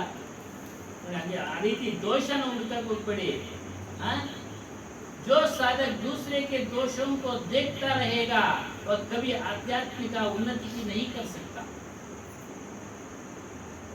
ಆತನು ಅಂತಹವನು ಬೇರೆಯವರಲ್ಲಿ ದೋಷ ಹುಡುಕತಕ್ಕಂಥ ಆಧ್ಯಾತ್ಮಿಕ ವ್ಯಕ್ತಿ ಆಧ್ಯಾತ್ಮಿಕದಲ್ಲಿ ಉನ್ನತಿಯನ್ನು ಸಾಧಿಸಕ್ಕಾಗಲ್ಲ. ಒಂದು ಸಣ್ಣ ಕಥೆ. ಒಬ್ಬ ಋಷಿ, ಅವನದೊಂದು ಮನೆ, ಇನ್ನೊಬ್ಬದು ವೇಶ್ಯದೊಂದು ಮನೆ. ಹೇಳಿದೆ ಇವನಿಗೇನು, ಇವಳು ಚಿಂತೆ, ಇವ್ರ ಮನೆಗೆ ಯಾರ್ಯಾರು ಬರ್ತಾರೆ ಹೋಗ್ತಾರೆ ಅಂತ ಅವನು ಆಧ್ಯಾತ್ಮದ ಚಿಂತೆ ಮಾಡ್ತಾ ಇದ್ದ. ಇವಳಿಗೆ ಮುನಿಯ ಚಿಂತೆ. ತನ್ನ ಕರ್ತವ್ಯ, ತನ್ನ ಪ್ರಾರಬ್ಧ ಕರ್ಮಾನುಸಾರ ಏನು ಮಾಡೋಕ್ಕಾಗಲ್ಲ. ಮುನಿ ಚಿಂತೆ ನೋಡಿ, ಅವನು ಎಷ್ಟು ಚೆನ್ನಾಗಿ ನಿಯಮ ನಿಷ್ಠೆನ ಆಚರಣೆ ಮಾಡ್ತಾವನೆ. ಅವನು ಬಾಹ್ಯದಲ್ಲಿ ಆಚರಣೆ ಮಾಡ್ತಾವನೆ ಮುನಿ ಋಷಿ, ಆಂತರ್ಯದಲ್ಲಿ ಇದರ ಚಿಂತೆ ಮಾಡ್ತಾ ಇದ್ದ. ಇವಳು ಬಾಹ್ಯದಲ್ಲಿ ತನ್ನ ಒಂದು ಹೊಟ್ಟೆಪಾಡಿಗೋಸ್ಕರ ಏನೋ ಕೆಲಸಗಳನ್ನ ಮಾಡ್ತಾ ಇದೆ, ಆಂತರಂಗದಲ್ಲಿ ಆತನ ಚಿಂತೆ, ಆ ಪೂಜೆ ಪುನಸ್ಕಾರಗಳ ಚಿಂತೆ, ಯಾವುದನ್ನು ಧ್ಯಾನ ಮಾಡ್ತಾವನ ಏನು. ಮನೆಗೆ ಇಬ್ರು ಮರಣ ಹೊಂದ್ತಾರೆ, ಈಗೇನ ಸ್ವರ್ಗ ಲೋಕಕ್ಕೆ ತೆಗೆದುಕೊಂಡು ಹೋಗ್ತಾರೆ, ಆತನ ನರಕ ಲೋಕಕ್ಕೆ ತೆಗೆದುಕೊಂಡು ಹೋಗ್ತಾರೆ ಅಂತ ಕತೆ. ಯಾಕೆ ಅವನು ಇಲ್ಲಿದ್ದ, ಈ ಅಮ್ಮ ಅಲ್ಲಿದ್ದ. ಅಂತರಂಗದಲ್ಲಿ ವ್ಯತ್ಯಾಸ ಇತ್ತು. ಬಾಹ್ಯದ ಆಚರಣೆಗಳು ಏನು ಕೆಲಸ ಮಾಡಲ್ಲ, ಅಂತರಂಗದಲ್ಲಿ. ಅದಕ್ಕೆ ಅಂತರಂಗವನ್ನ, ನಿಮ್ಮ ಮನಸ್ಸನ್ನ ಶುದ್ಧ ಮಾಡ್ಕೊಳ್ಳಿ, ನಿಮ್ಮ ಮನಸ್ಸಿಗೆ ವಿಚಾರವನ್ನ ಹಚ್ಚಿ, ನಿಮ್ಮ ಮನಸ್ಸಿಗೆ ಸದಾಚರಣೆ ಮಾರ್ಗವನ್ನ ತೋರಿಸಿ ಅದರಲ್ಲಿ ಕರ್ಕೊಂಡು ಹೋಗ್ತಾ ಇರಿ, ಅದರಲ್ಲಿ ಕರ್ಕೊಂಡು ಹೋಗ್ತಾ ಇರಿ. ಇದನ್ನ ಮಾಡಿ, ಇನ್ನೊಬ್ಬರ ಮೇಲೆ ದೋಷ ಹುಡುಕ್ಬೇಡಿ. दूसरों की टीका टिप्पणी करते रहने वाले लोग साधु दशा से 1000 कोस दूर होते हैं. ನೋಡಿ, ಸಾವಿರಾರು ಮೈಲಿಗಳಷ್ಟು ದೂರ ಆಧ್ಯಾತ್ಮಿಕತೆಯಿಂದ. ಯಾರು ಬೇರೆಯವರಲ್ಲಿ ದೋಷ ಹುಡುಕತಕ್ಕಂಥ ವ್ಯಕ್ತಿ ಸಾಧು ಯಾರೇ ಆಗಿರಲಿ, ಅವನು ದೂರ ಇರ್ತಾನೆ, ಆನಂದದಿಂದ ದೂರ ಇರ್ತಾನೆ, ಆತ್ಮನಿಂದ ದೂರ ಇರ್ತಾನೆ. ಸಾವಿರಾರು ಕಿಲೋಮೀಟರ್ ಸೇವಾ करना, जो साधक मोटा काम करने में अपनी तौहीन मानते. ಕೆಲವು ಸಮಯ ಸಣ್ಣ ಸಣ್ಣ ಕೆಲಸ ಮಾಡಿದಾಗ ತನಗೆ ತಾನೇ ಕೀಳರಿಮೆ ಮಾಡ್ಕೊಳ್ತಾನೆ. ನಾನು ಏನು ಇಂಥ ಕೆಲಸ ಮಾಡ್ಕೊಂಡೆ, ಕೀಳರಿಮೆ ಏನಿಲ್ಲ. ಕೆಲಸ ಮಾಡೋದ್ರಲ್ಲಿ ಮೇಲು ಕೀಳು ಅನ್ನೋದೇನಿಲ್ಲ. ಏನು ತನ್ನ ಪಾಲಿಗೆ ಬಂದಿದ್ರೆ ಆ ಸಮಯಕ್ಕೆ ಮಾಡಲೇಬೇಕು. ಅವನು ಸಾಧು ಆಗಿರಲಿ, ಜ್ಞಾನಿಯಾಗಿರಲಿ, ಅಜ್ಞಾನಿಯಾಗಿರಲಿ. ಬಂದಿದ್ರಲ್ಲ ಮೊನ್ನೆ ಧರ್ಮಾಧಿಕಾರಿಗಳು, ಅವ್ರ ಗುರುಗಳು, ಆಚಾರ್ಯರು, ಅವ್ರ ಗುರುಗಳು ಉದಿತ್ ನಾಮ್ ಸಾಹೇಬ್ ಅಂತ ದೊಡ್ಡ ಆಚಾರ್ಯರು, ಸಾವಿರಾರು ಜನ ಕಾಲಿಗೆ ಬೀಳ್ತಾರೆ. ಅವರು ಬೆಳಿಗ್ಗೆ ಎದ್ದು ತನ್ನ ರೂಮಿನ ಮುಂಭಾಗ ಕಸ ಗುಡಿಸ್ಕೊಂಡು ಕ್ಲೀನಾಗಿ ಇಟ್ಟರು ಹೇಳ್ತಾರೆ. ತನ್ನ ರೂಮಿನ ಮುಂಭಾಗ ಯಾರಿಗೂ ಕಾಯ್ದೆ, ಹಲವಾರು ಶಿಷ್ಯರಿದ್ರು ಸಹ ಬರೋ ಸ್ವಲ್ಪ ತಡ ಆದರೆ ಕಸ ಗುಡಿಸಿ ಕ್ಲೀನಾಗಿ ಇಟ್ಟರು. ಅವ್ರಿಗೆ ಸಾವಿರಾರು ಜನ ನಮಸ್ಕಾರ ಮಾಡ್ತಾರೆ. ನೋಡಿ, ನನ್ನ ಪಾಲಿನ ಕೆಲಸ ಸೇವೆ ಮಾಡ್ಕೊಳ್ತಾ ನನ್ನ ಕೆಲಸ ಶುಚಿಯಾಗಿರ್ಬೇಕು ಅಂತೇಳಿ. ಹಾಗಾಗಿ ಇದು ರೀತಿಯಾಗಿ ನಾವು ನಮ್ಮನ್ನು ನಾವೇ ಕೀಳರಿಮೆ, ಸೇವಾ ವಿಚಾರದಲ್ಲಿ ಕೀಳರಿಮೆ ತಾಳಬಾರದು. ಸಾಧುಗಳಿಗೆ, ಅತಿಥಿಗಳಿಗೆ ಅಡಿಗೆ ಮಾಡೋದು, ಪಾತ್ರೆ ತೊಳೆಯೋದು, ಬಟ್ಟೆ ಒಗೆಯೋದು, ಹಿರಿಯರ ಸೇವೆ ತನಗಿನ ಎಲ್ಡರ್ ಆಗದೆ ಇರ್ತಕ್ಕಂಥ, ಕೈನಲ್ಲಿ ಆಗದೆ ಇರ್ತಕ್ಕಂಥ ಅವ್ರ ಸೇವೆ ಮಾಡೋದಕ್ಕೆ ತಪ್ಪೇನಿಲ್ಲ. ಹಾಗಾಗಿ ಈ ರೀತಿಯಾಗಿ ಸೇವೆ ಮಾಡಿ. ಶ್ರದ್ಧೆಯಲ್ಲಿ ನಿಮಗೆ ಶ್ರದ್ಧೆ ಮತ್ತು ಪ್ರೇಮ, ಗುರುಗಳ ಮೇಲೆ ಪ್ರೇಮ ಇರಲಿ, ನಿಮಗೆ ಶ್ರದ್ಧೆ ಇರಲಿ, ನಂಬಿಕೆ ಇರಲಿ. ಆಗಲೇ ಹೇಳಿದೆ ನಂಬಿಕೆ ಅಂತ. ನಂಬಿಕೆ, ನೀವು ಏನೇ ಪ್ರಶ್ನೆ ಕೇಳಿ ನಿಮಗೆ ಸಮರ್ಪಕವಾದ ಉತ್ತರ ಸಿಗುತ್ತಾ ಇರ್ತಿದೆ. ಎಷ್ಟೇ ಪ್ರಶ್ನೆಗಳಿಗೆ ಉತ್ತರ ಕೊಡ್ತಾನೆ ಇರ್ತಾರೆ ಗುರುಗಳು. ಏನಾದರೂ ಒಂದು ಉದಾಹರಣೆ ಸಮೇತ, ಒಂದು ಇದರ ಒಂದು ವಾಸ್ತವದ ಉದಾಹರಣೆ ಸಮೇತ ಕೊಡ್ತಾನೆ ಇರ್ತಾರೆ. ನೆನೆ ಒಂದು ಕಥೆ ಹೇಳಿದ್ವಿ. ಒಬ್ಬ ಶಿಷ್ಯ, ಆ ಸ್ವಾಮಿಗಳು ಪ್ರತಿನಿತ್ಯ ಆತ ಉಪಯೋಗಿಸಲು ಒಂದು ಲೋಟ, ಹಿತ್ತಾಳೆ ಲೋಟ, ತಾಮ್ರ ಲೋಟ, ಚಂಬುಗಳು ಇರ್ತವಲ್ಲ, ದಿನ ತೊಳೆಯೋರಂತೆ. ಹೇಳ್ತಾನಂತೆ ಶಿಷ್ಯ, ದಿನ ಏನಕ್ಕೆ ಸ್ವಾಮಿ ತೊಳಿತೀರಾ? ಒಂದು ವಾರಕ್ಕೊಂದ್ಸರಿ ತೊಳೆದ್ರೆ ಆಯ್ತು ಅಂತ. ಸೋಂಬೇರಿ ಅವನು. ಏನ್ ಸ್ವಾಮಿ ದಿನ ತೊಳಿತೀರಾ? ನೀವೇನು ಕೆಮಿಕಲ್ ಬಿಡಿ ವಾರಕ್ಕೊಂದ್ಸರಿ ತೊಳೆಯೋಣ.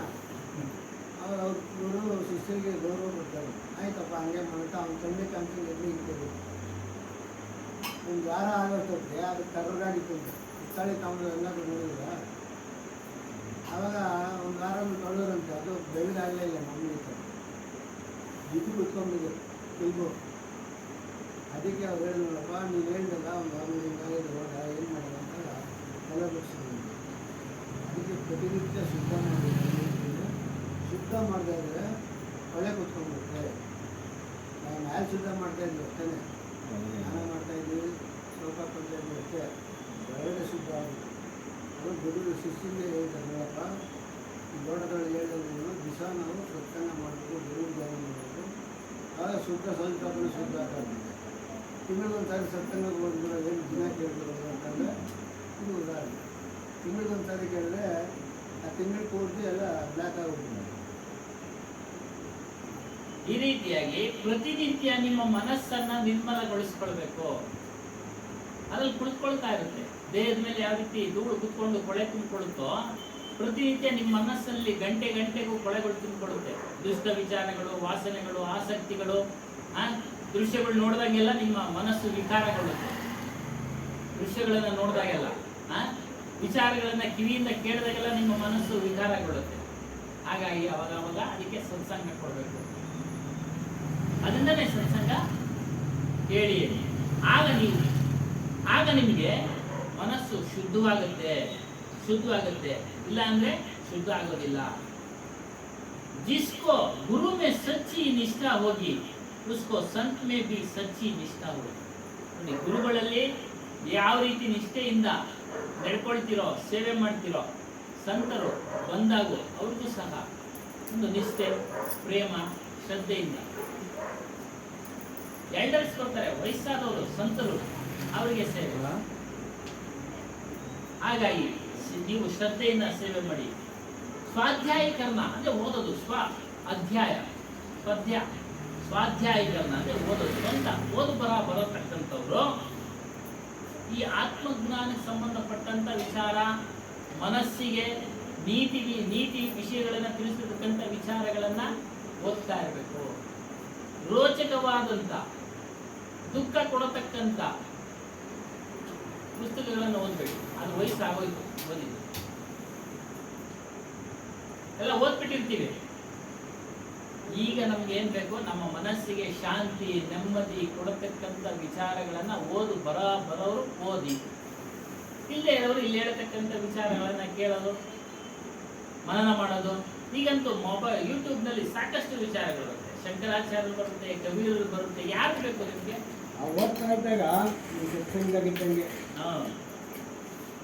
ಹಾಗೆ ಸತ್ಸಂಗದಲ್ಲಿದ್ದಂಗೆ ಅಧ್ಯಯನಶೀಲ ಮನ್ ಹರದಂ ಇರಾದಾರ್ ನಹಿ ಠೀಕ್ ಸಕ್ತಾ.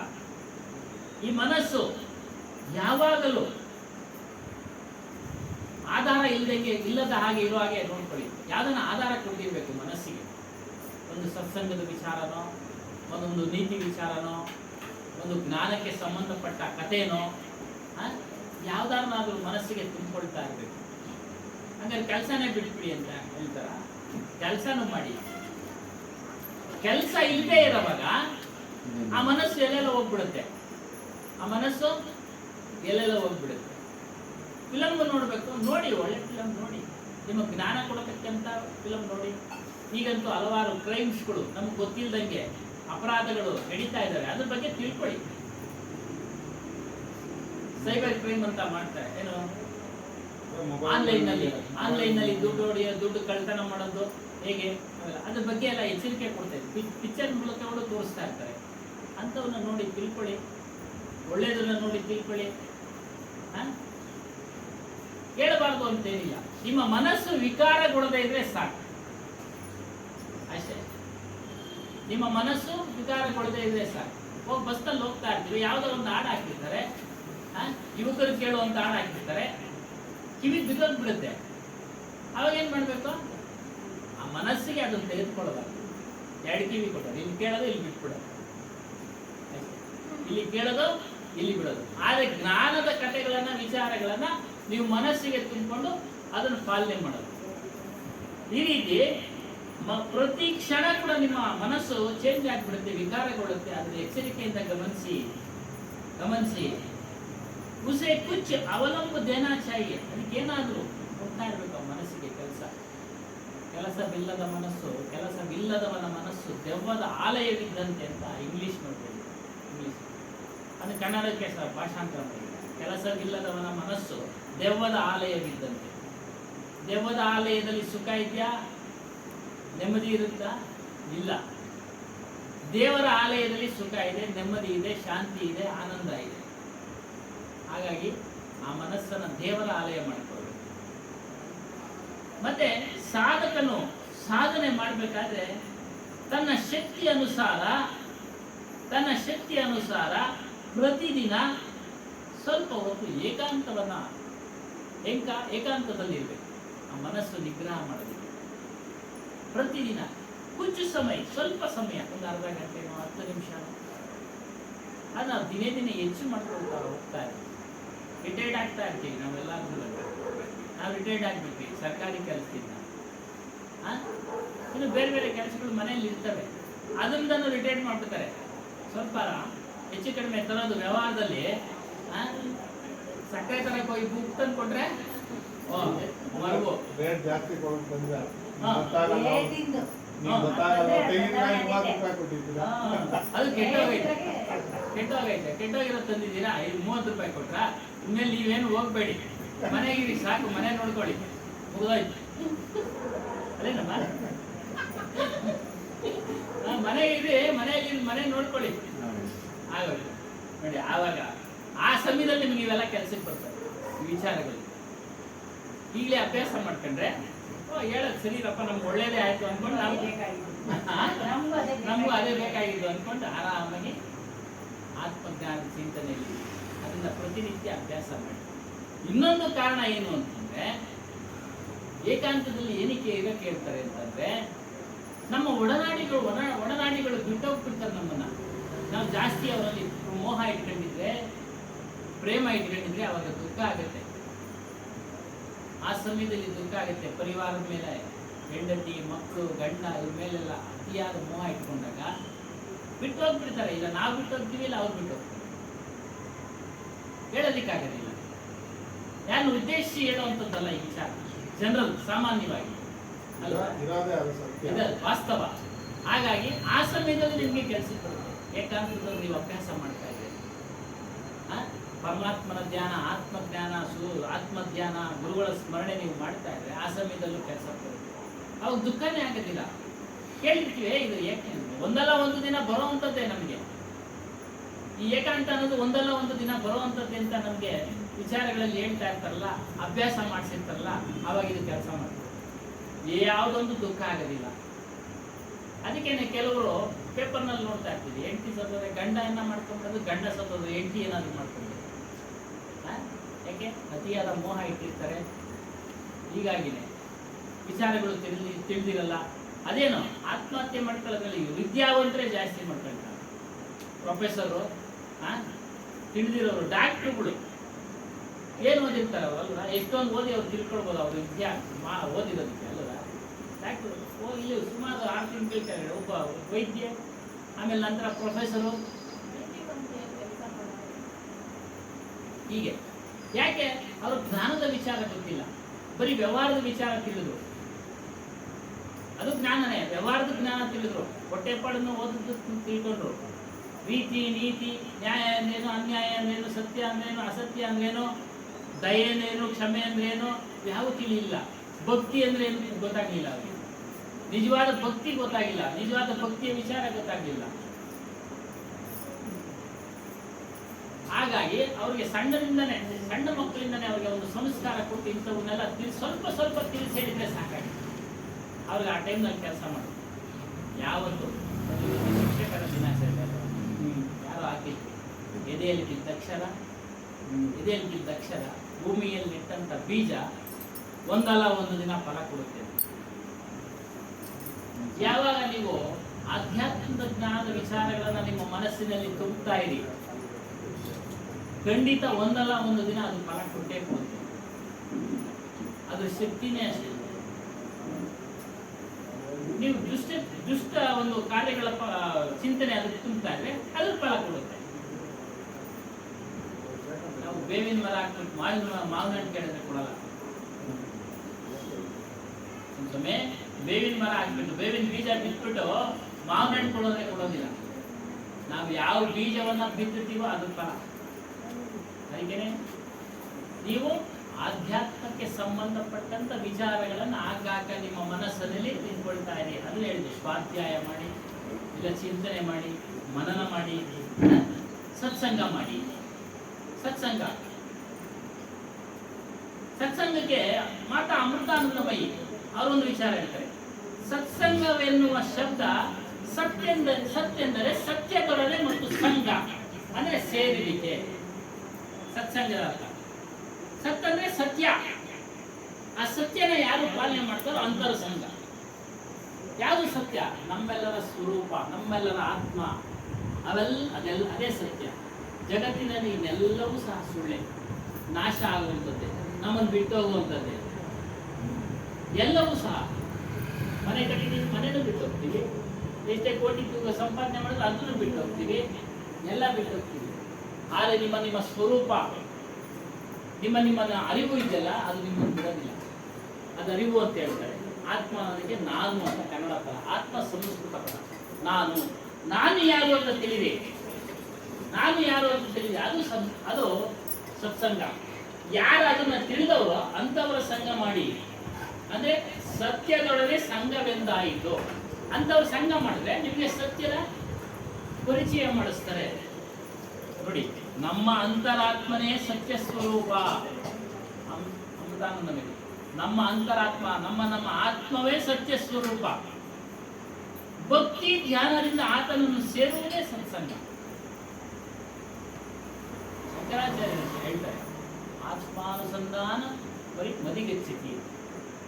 ನಿಜವಾದ ಭಕ್ತಿ ಯಾವುದು ಅಂದ್ರೆ ಆತ್ಮನನ್ನ ಕುರಿತು ಧ್ಯಾನ ಮಾಡದೆ ನಿಜವಾದ ಭಕ್ತಿ. ನಿಜವಾದ ಭಕ್ತಿ ಅದೇ ನಿಜವಾದ ಸತ್ಸಂಗ. ಮತ್ತು ನೋಡಿ, ಸತ್ಯವನ್ನ ಆರಾಧಿಸುವ ಮಹಾತ್ಮರ ಗೋಷ್ಠಿಯಲ್ಲಿ ಸೇರುವುದೇ ಹೊರಗಿನ ಸತ್ಸಂಗ. ನೋಡಿ, ಇವಾಗೆಲ್ಲ ಹೊರಗಿದ್ದು ನಾವು ಮಾಡ್ತಾ ಇದ್ದೀವಿ. ಇವೆಲ್ಲ ವಿಚಾರ ಹೇಳ್ತಾ ಇದ್ದೀವಿ, ಕೇಳ್ತಾ ಇದ್ದೀರಾ, ನೀವು ಹೇಳ್ತೀರಾ, ನಾವು ಕೇಳ್ತೀವಿ. ಇದು ಹೊರಗಿನ ಸತ್ಸಂಗ. ಇದನ್ನ ಅಂತರಂಗದಲ್ಲಿ ನಾವು ತೆಗೆದುಕೊಂಡು ಹೋಗಿ ಚಿಂತನೆ ಮಾಡೋದು. ಅಂತರಂಗದಲ್ಲಿ ಹೋಗಿ ಚಿಂತನೆ ಮಾಡೋದು. ಸರ್ವಜ್ಞನೇ ಹೇಳಿದ್ದಾನೆ, ಸರ್ವಜ್ಞನೇ ಸತ್ಯರ ನಡೆತೀರ್ಥ, ಉತ್ತಮರ ನುಡಿತೀರ್ಥ, ಅರಿವ ನೀರದೆತ್ತನ ತೀರ್ಥ. ಏನು ಸತ್ಯವಂತರು ಯಾರು ನಡೀತಾ ಇದ್ದಾರೋ ಅದೇ ನಿಜವಾದ ತೀರ್ಥ. ಉತ್ತಮರ ನುಡಿಗಳೇ ತೀರ್ಥ. ಹರಿಯ ನೀರು ತೀರ್ಥ ಅಲ್ಲ. ಅಂಥವರ ಸಂಘ ಮಾಡಿ ಎಲೆನ್ ಲ್ಯಾಬ್ ಅಂತ ಇಂಗ್ಲಿಷ್ನವರು, ಫಾರಿನರ್ಸ್, ಪ್ರತಿಯೊಬ್ಬರ ಹೃದಯದಲ್ಲಿ ಬೆಳಗುತ್ತಿರುವ ಸತ್ಯ ಸ್ವರೂಪ ಪರಮಾತ್ಮನನ್ನು ಬೆರೆತು ಅಹಂನಿಂದ ಕೂಡಿದ ಜೀವಭಾವವನ್ನು ಧ್ಯಾನದಲ್ಲಿ ನಾಶಗೊಳಿಸಿದಾಗಲೇ ನಿಜವಾದ ಸತ್ಸಂಗ. ಎಲ್ಲರೂ ನನ್ನ ಹಾಗೆ ಚೈತನ್ಯ ಪುರುಷರು ಅಂತ ನಮ್ಮ ಭಾವನೆ ನಾವು ತಿಳ್ಕೊಳ್ಬೇಕು. ಎಲ್ಲರೂ ನನ್ನ ಹಾಗೆ ಚೈತನ್ಯ ಪುರುಷರು, ನನ್ನ ಹಾಗೆ ಆತ್ಮಸ್ವರೂಪಿಗಳು ಅನ್ನೋ ಒಂದು ಭಾವನೆಯಲ್ಲಿ ನಾವಿರಬೇಕು. ಅದು ಸತ್ಸಂಗ. ಜೀವ ಶಿವ ಭೇದ ಏನೂ ಇಲ್ಲ. ಜೀವನು ಆತ್ಮನೇ, ಶಿವನು ಆತ್ಮನೇ. ಇಂಗ್ಲಿಷ್ನವ್ರು ತಿಳಿದಿದ್ದಾರೆ, ನಮ್ಮವರು ತಿಳಿಯಕ್ಕಾಗ್ತಾ ಇಲ್ಲ.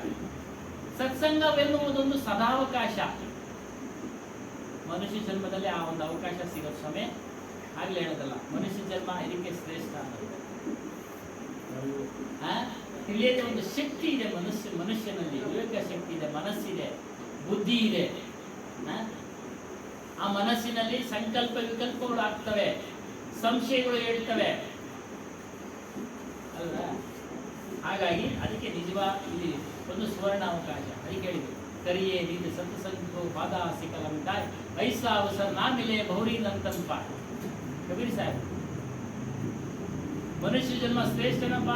ಈ ಸಮಯದಲ್ಲಿ ನೀನು ಸತ್ಸಂಗ ಮಾಡಿ ನೀನು ಮಾಡು, ಎಲ್ಲ ದುಃಖಗಳು ದೂರ ಆಗ್ತವೆ. ಆಗ್ಲೇ ಹೇಳ್ದಂಗೆ ಎಲ್ಲ ದುಃಖಗಳು ದೂರ ಆಗ್ತವೆ. ಆದಿ ಭೌತಿಕ ದುಃಖ, ಆದಿ ದೈವಿಕ ದುಃಖ, ಆಧ್ಯಾತ್ಮಿಕ ದುಃಖ.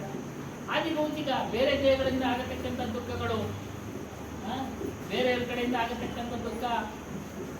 ಆ ಕಡೆ ದುಃಖನೋ ಸುಖನೋ, ಚೇಳ ಕಡೆ ದುಃಖನೋ ಸುಖನೋ 24 ಗಂಟೆ ಇರುತ್ತೆ ಉರಿ ಅಲ್ವಾ?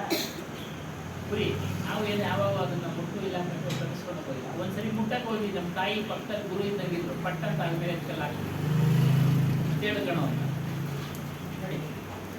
ಇಡೀ ರೀತಿದಕ್ಕೆ ನಾವು ಗುರು ಅರಿವು ಇರೋರು ಇದ್ದಿದ್ದಕ್ಕೆ ನಾವು ಅದು ದುಃಖ ಅನುಭವಿಸಕ್ಕಾಗ್ತದೆ. ಹಾಗಾಗಿ ಅದಕ್ಕೆ ಇಡೀ ಗುರುಗಳು ಬೇಕು ಅನ್ನೋದು. ಅವರು ಸಂಘ ಮಾಡಿದಾಗ ನೋಡಿ ನಾವು ದುಃಖದಿಂದ ಪಾರಾದ್ವಿ. ಸಣ್ಣದೊಂದು ಉದಾಹರಣೆ.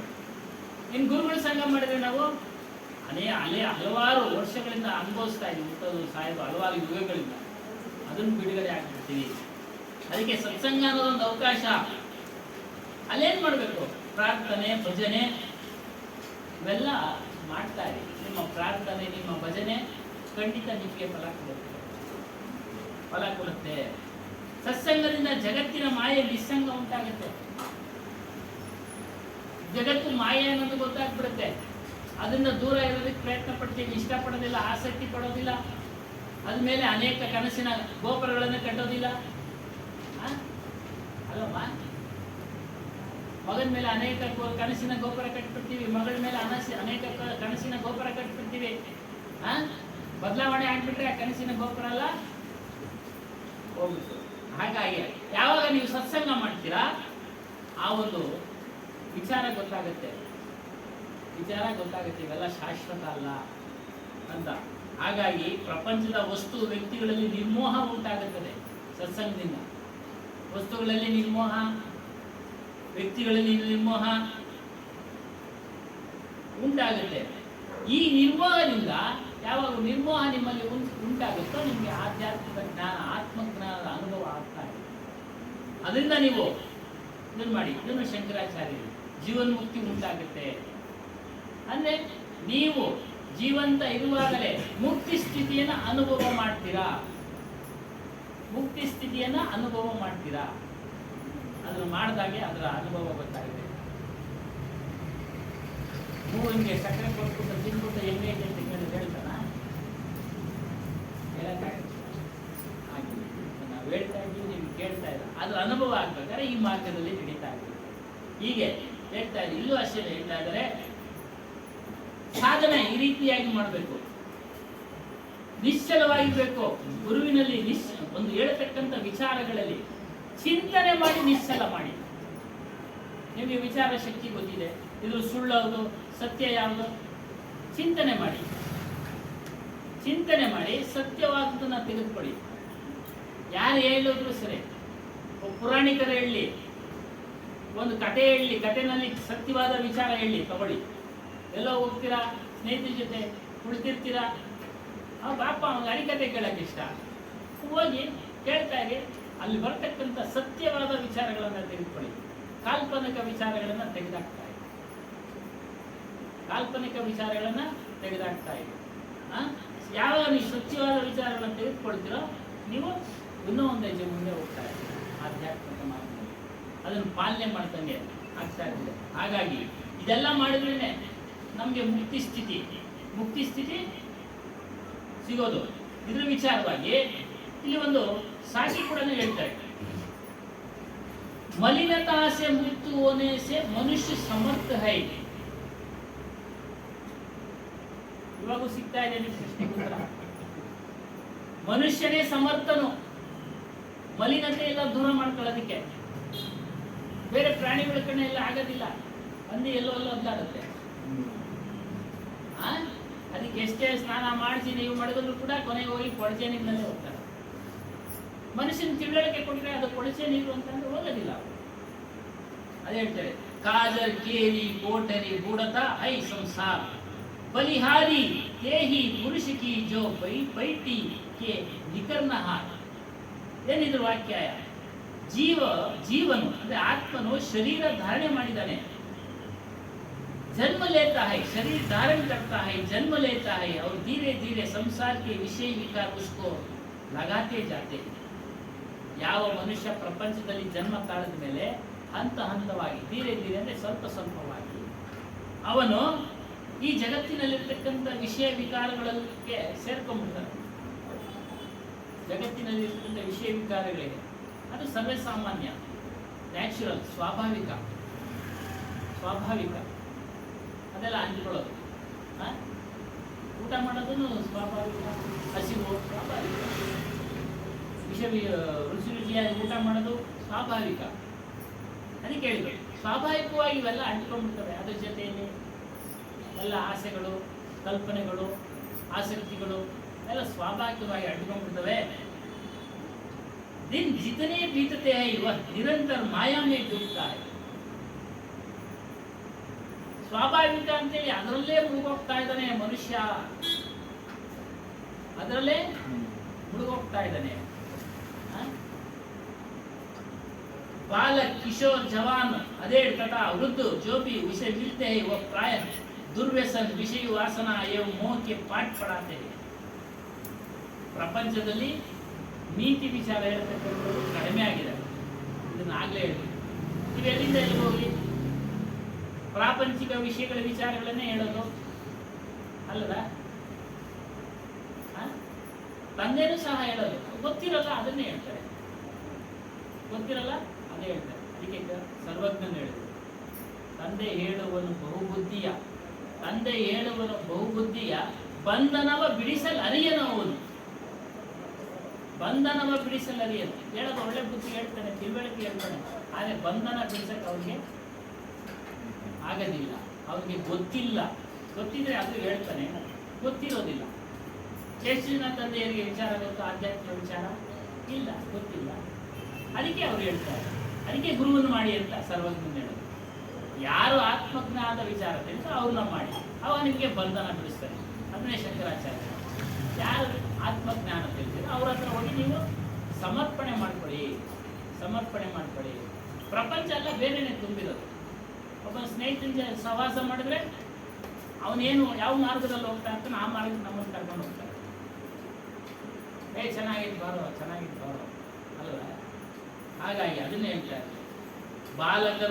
ಬಾಲಕರ ಜೊತೆ ಆಟ ಆಡೋವಾಗ ಅವರೆಲ್ಲರೂ ಆಟ ಆಡ್ದಂಗೆ ನಮಗೂ ಆಟ ಆಡೋದು ಕಲಿಸ್ತಾರೆ. ಗೋಲಿ ಆಟ, ಲಗೋರಿ ಆಟ, ಇವಾಗೆಲ್ಲ ಮೊಬೈಲ್ ಆಟ. ಏನಮ್ಮ ಮೊಬೈಲ್ ಇಸ್ಕೊಳ್ಳೋರು ನಿಮ್ಮ ಅಪ್ಪಂತವ ಆಟ ತೋರಿಸ್ಕೊಡ್ತೀನಿ, ಗೇಮ್ ಆಡೋದು ಅಂತ ಮೊಬೈಲ್ ಹೇಳ್ಕೊಡು, ಆಯ್ತು ಮುಗೀತು. ಹಾಗಾಗಿ ಈ ರೀತಿಯಾಗಿ ದುರ್ವ್ಯಸನಗಳನ್ನು ತುಂಬ್ತಾರೆ, ವಿಷಯ ವಾಸನೆಗಳನ್ನು ತುಂಬ್ತಾರೆ. ಈ ರೀತಿ ತುಂಬಿ ನಿಮ್ಮನ್ನ ಅಂಧಕಾರದಲ್ಲಿ ಪ್ರವೇಶ ಮಾಡಿಸ್ಬಿಡ್ತಾರೆ, ಅಜ್ಞಾನದಲ್ಲಿ ಪ್ರವೇಶ ಮಾಡಿಸ್ಬಿಡ್ತಾರೆ. ಸುಜ್ಞಾನದ ವಿಚಾರ ಯಾರು ಹೇಳೋದಿಲ್ಲ, ಸುಜ್ಞಾನದ ವಿಚಾರ ಯಾರು ಹೇಳೋದಿಲ್ಲ. ಓದ್ತಾ ಇರೋ ಹುಡುಗರನ್ನ ಕೆಡಿಸ್ಬಿಡ್ತಾರೆ, ಸಹವಾಸ ದೋಷನ ಕೆಟ್ಟೋಗ್ತಿದೆ. ಹಾಗಾಗಿ ಅದನ್ನೇ ಹೇಳ್ತಾ ಇರೋದು, ಪ್ರಪಂಚದಲ್ಲಿ ಇದೇ ತಿಳ್ಕೊಂಡಿದೆ. ಹಾಗಾಗಿ ಇದನ್ನ ನೀವು ವಿಚಾರ ಮಾಡಬೇಕು. ಎಲ್ಲ ರಜೋಗುಣ, ತಮೋಗುಣ ಇವೆರಡೇ ತುಂಬಿರೋದು. ತಮೋಗುಣ ಅಂದ್ರೆ ಆಲಸಿ, ಸೋಮಾರಿ. ಕೆಲವರು ಎಷ್ಟು ಹೇಳಿದ್ರು ಓದೋದಿಲ್ಲ, ಅವರು ಸೋಮಾರಿಗಳು. ತಮೋಗುಣದಿಂದ ಹುಟ್ಟಿರ್ತಾರೆ, ಅವರವರು ಪ್ರಾರಬ್ಧ ಕರ್ಮ. ಮತ್ತೆ ರಜೋಗುಣ, ಕೆಲವರು ಆ ಕಡೆನೂ ಈ ಕಡೆನೇ ಎದ್ದು ಇರ್ತಾರೆ, ದರ್ಪ ಇರುತ್ತೆ, ಅಹಂಕಾರ ಇರುತ್ತೆ. ಇವೆಲ್ಲ ರಜೋಗುಣದವರು. ಇವೆಲ್ಲ ಪ್ರಪಂಚಕ್ಕೆ ತುಂಬ ಇದೇ ಇರೋದು. ಆದರೆ ಸಜ್ಜನರು ಕಡಿಮೆ.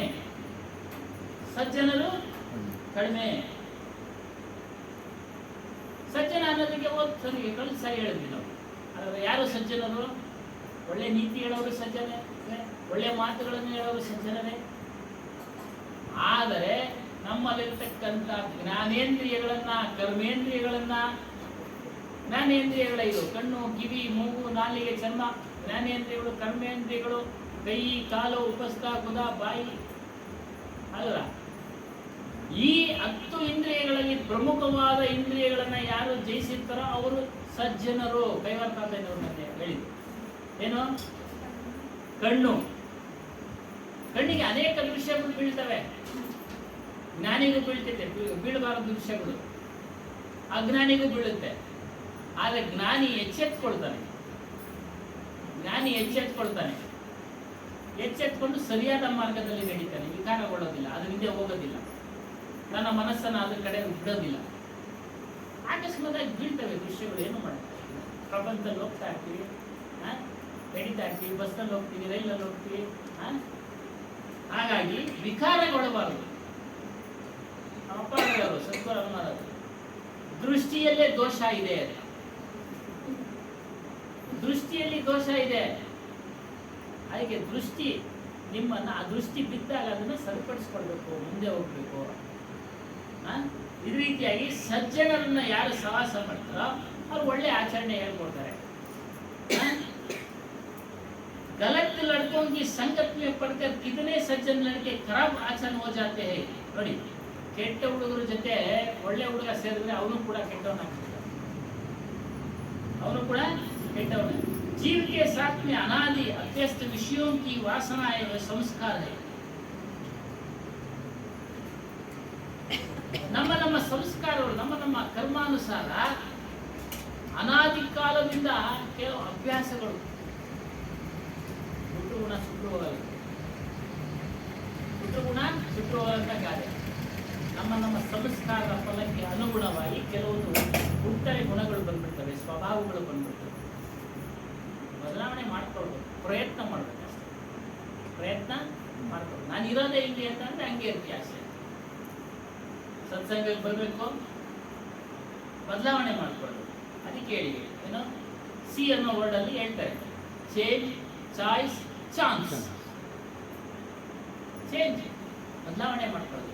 ಚಾನ್ಸ್ ಸಿಕ್ಕಿದೆ, ಮಾನವ ದೇಹ ಚಾನ್ಸ್ ಅಲ್ವಲ್ಲ ಇದು, ಒಳ್ಳೆ ಚಾನ್ಸ್. ಚಾಯ್ಸ್, ಇವಾಗ ಆಯ್ಕೆ ಮಾಡ್ಕೊಳ್ಳಿ, ಒಳ್ಳೇದು ಬೇಕೋ ಕೆಟ್ಟದ್ದು ಬೇಕೋ, ಬಿಡುಗಡೆ ಆಗೋದು ಬೇಕೋ, ಮತ್ತೆ ಮತ್ತೆ ಹುಡ್ತಾ ಇರೋದು ಬೇಕೋ. ನೀವು ಆಯ್ಕೆ ಮಾಡ್ಕೊಂಡ್ಮೇಲೆ ಬದಲಾವಣೆ ಮಾಡ್ಕೊಳ್ಬೇಕು. ಇದನ್ನ ಆಯ್ಕೆ ಮಾಡ್ಕೊಂಡು ಆ ಮಾರ್ಗದಲ್ಲಿ ಹೋಗ್ತೀವಿ ಅಂದ್ರೆ ಆಗೋದಿಲ್ಲ. ಇದನ್ನ ಆಯ್ಕೆ ಮಾಡ್ಕೊಂಡು ಆ ಮಾರ್ಗದಲ್ಲಿ ಹೋಗ್ತೀವಿ ಅಂದ್ರೆ ಆಗೋದಿಲ್ಲ. ಹಾಗಾಗಿ ನೀವು ನಿಮ್ಮ ಜನ್ಮದಿಂದ ಬಂದಿರತಕ್ಕಂಥ ಅನಾದಿ ಕಾಲಿನ ಬಂದಿರತಕ್ಕಂಥ ವಾಸನೆಗಳಿರ್ತಾವಲ್ಲ, ಅವುಗೆಲ್ಲ ಕಡಿವಾಣ ಹಾಕಿ ನಿಯಂತ್ರಣದಲ್ಲಿ ಇಟ್ಕೊಳ್ಳಿ. ನಿಯಂತ್ರಣದಲ್ಲಿ ಇಟ್ಕೊಳ್ಳಿ. ನಾನು ಆಗಾಗಬೇಕು, ಹೀಗಾಗಬೇಕು ಅನ್ನೋದೆಲ್ಲ ಇಟ್ಕೊಳ್ಳಿ. ಗುರಿ ಇರಬೇಕು ಮನುಷ್ಯನಿಗೆ. ಒಂದು IPS ಆಫೀಸರ್ ಆಗಬೇಕು ವಿದ್ಯಾರ್ಥಿಗೆ ಗುರಿ ಅಲ್ವಾ? ಸಾಧನೆ ಮಾಡಬೇಕು.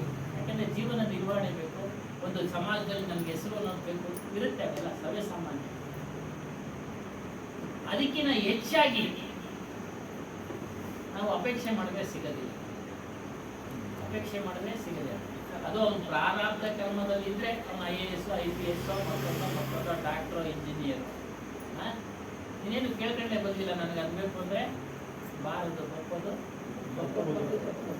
ಅಷ್ಟೇ, ಸಿಗೋದಿಲ್ಲ. ಹಾಗಾಗಿ ಯಾವಾಗ ನೀವು ಈ ವಿಚಾರಗಳನ್ನ ತಿಳಿದಿರ್ತೀರೋ, ತಿಳಿತಾ ಇರ್ತೀರೋ, ಅವಾಗೆಲ್ಲ ಅದಕ್ಕೆ ಕಡಿವಾಣ ಆಟೋಮೆಟಿಕ್ ಆಗಿ ಆಗ್ಬಿಡುತ್ತೆ. ಆಟೋಮೆಟಿಕ್ ಅಂದರೆ ತುಂಬಿಕೊಳ್ತಾ ಇರ್ತೀವಿ ವಿಚಾರಗಳನ್ನ, ತುಂಬಿಕೊಳ್ತಾ ಇದ್ದಾಗ ಇದು ಇಷ್ಟೇ ನಂದು, ಈಗ ನಾನು ಸನ್ಮಾರ್ಗದಲ್ಲಿ ಹೋಗೋಣ, ಸಾಕು, ಬಂದಿದ್ರಲ್ಲಿ ತೃಪ್ತಿಯಿಂದ ಇರೋಣ, ಹೋಗ್ತಾ ಇರೋಣ, ಅದೇ ಕಡಿವಾಣ. ಸಿಗದೆ ಇಲ್ಲದನ್ನ ನಾವು ಅಲ್ಲಿಂದ ಓಡೋದಕ್ಕೆ ಆಗೋದಿಲ್ಲ. ಕೋರಿಕಲೆ ಗುರ್ರಾಲ ಇದೆ ಅಲ್ಲೇನಮ್ಮ ತೆಲುಗಿನಲ್ಲಿ ಆ ಯಾಳು, ಕೋರಿಕಲೆ ಗುರ್ರಾಲ ಐತೆ. ಗುರ್ರ ಅಂದ್ರೆ ಕುದುರೆ ಓಡ್ತಾ ಇರ್ತವೆ, ಕೋರಿಕೆಗಳು ಕುದುರೆಗಳು ಇದ್ದಂಗೆ ಓಡ್ತಾ ಇರ್ತವೆ, ಉತ್ಸೊಂತಾ ಇರ್ತವೆ. ಹಾಗಾಗಿ ಆ ಕೋರಿಕೆಗಳು ಇದ್ವಲ್ಲ, ಅದಕ್ಕೆಲ್ಲ ಕಡಿವಾಣ ಹಾಕಿ. ಇಂದ್ರಿಯಗಳು, ಮನಸ್ಸು ನಿಮ್ಮಲ್ಲಿದೆ, ಇಂದ್ರಿಯಗಳಿದೆ, ಅವಯವಗಳಿದೆ, ಇಲ್ಲ ಮನಸ್ಸು ಇದೆ. ಆ ಮನಸ್ಸು ಹೊರಗಡೆ ವಿಚಾರಗಳನ್ನ ತುಂಬಿಕೊಂಡು ನಿಮ್ಮ ಇಂದ್ರಿಯಗಳನ್ನ ಕರ್ಕೊಂಡು ಹೋಗ್ತಾ ಇದೆ. ಇಂದ್ರಿಯಗಳನ್ನ ಸಂತೆಗೆ ಕರ್ಕೊಂಡು ಹೋಗ್ತಾ ಇದೆ, ಒಳ್ಳೆ ಸಂತೆಗೆ ಕರ್ಕೊಂಡು ಹೋಗ್ತಾ ಇಲ್ಲ. ಗರ್ಮ ಸಂತೆ ಅಂದ್ರೆ ವಿಷಯವಾಸನೆಗಳಿಂದ ತುಂಬಿರ್ತಕ್ಕಂಥ ಸಂತೆಗೆ ಕರ್ಕೊಂಡು ಹೋಗ್ತಾ ಇದೆ. ಎಷ್ಟು ಚೆನ್ನಾಗಿ ವಿವರಣೆ ಕೊಡ್ತಾ ಇದ್ದಾರೆ. ಹಾಗಾಗಿ ಅದನ್ನ ನಿನಗೆ ನಿಜವಾದ ಶಾಂತಿ ಸಿಗೋ ಕಡೆ, ನಿಜವಾದ ಒಂದು ಆನಂದ ಸಿಗೋ ಸಂತೆಯ ಕಡೆ ಕರ್ಕೊಂಡು ಹೋಗು. ಸಂತೆಯ ಕಡೆ ಕರ್ಕೊಂಡು ಹೋಗು. ಪುರುಷನಿಗೂ ಸ್ತ್ರೀಯು ಎರಡಕ್ಕೂ ಸೇರಿಸಿ ಹೇಳ್ತಾರೆ. ಒಟ್ಟಿನಲ್ಲಿ ಮಾನವರಿಗೆ ಈ ವಿಚಾರ ಹೇಳ್ತಾ ಇರೋದು. ನೀವು ಇದನ್ನ ಗಡವಾಣ ಹಾಕೊಂಡು ಹೋಗಿ. इस प्रकार जीव को सब तरफ से विषय वासनों को डुबाने वाले साधना है. ಪ್ರಪಂಚ ತುಂಬ ಇದೇ ಸಲಕರಣೆಗಳು ಇರೋದು. ಏನು, ಮನುಷ್ಯನನ್ನ ವಿಷಯ ವಾಸನೆಗಳಿಗೆ ಮುಳುಗಿಸುವಂತ ಸಲಕರಣೆಗಳೇ ಇರೋದು, ಸಾಮಗ್ರಿಗಳೇ ಇರೋದು. ಕಣ್ಣಿಗೆ ತಗೊಳ್ಳಿ ಎಂತೆಂಥ ದೃಶ್ಯ, ಕಿವಿಗೆ ಕೇಳಿ ಎಂತೆಂಥ ಶಬ್ದ ಒಂದೇ, ಅದರಲ್ಲಿ ಅನೇಕ ರೀತಿ. ನಾಲಿಗೆ ತಗೊಳ್ಳಿ, ರುಚಿ ಒಂದೇ, ಸಿಹಿ, ಸಕ್ಕರೆ ಸಿಹಿ ಒಂದೇ, ಎಷ್ಟು ಥರ ಇದೆ, ಸ್ವೀಟು ನೂರಾರು ಥರ ಇದೆ ಅಲ್ವಾ?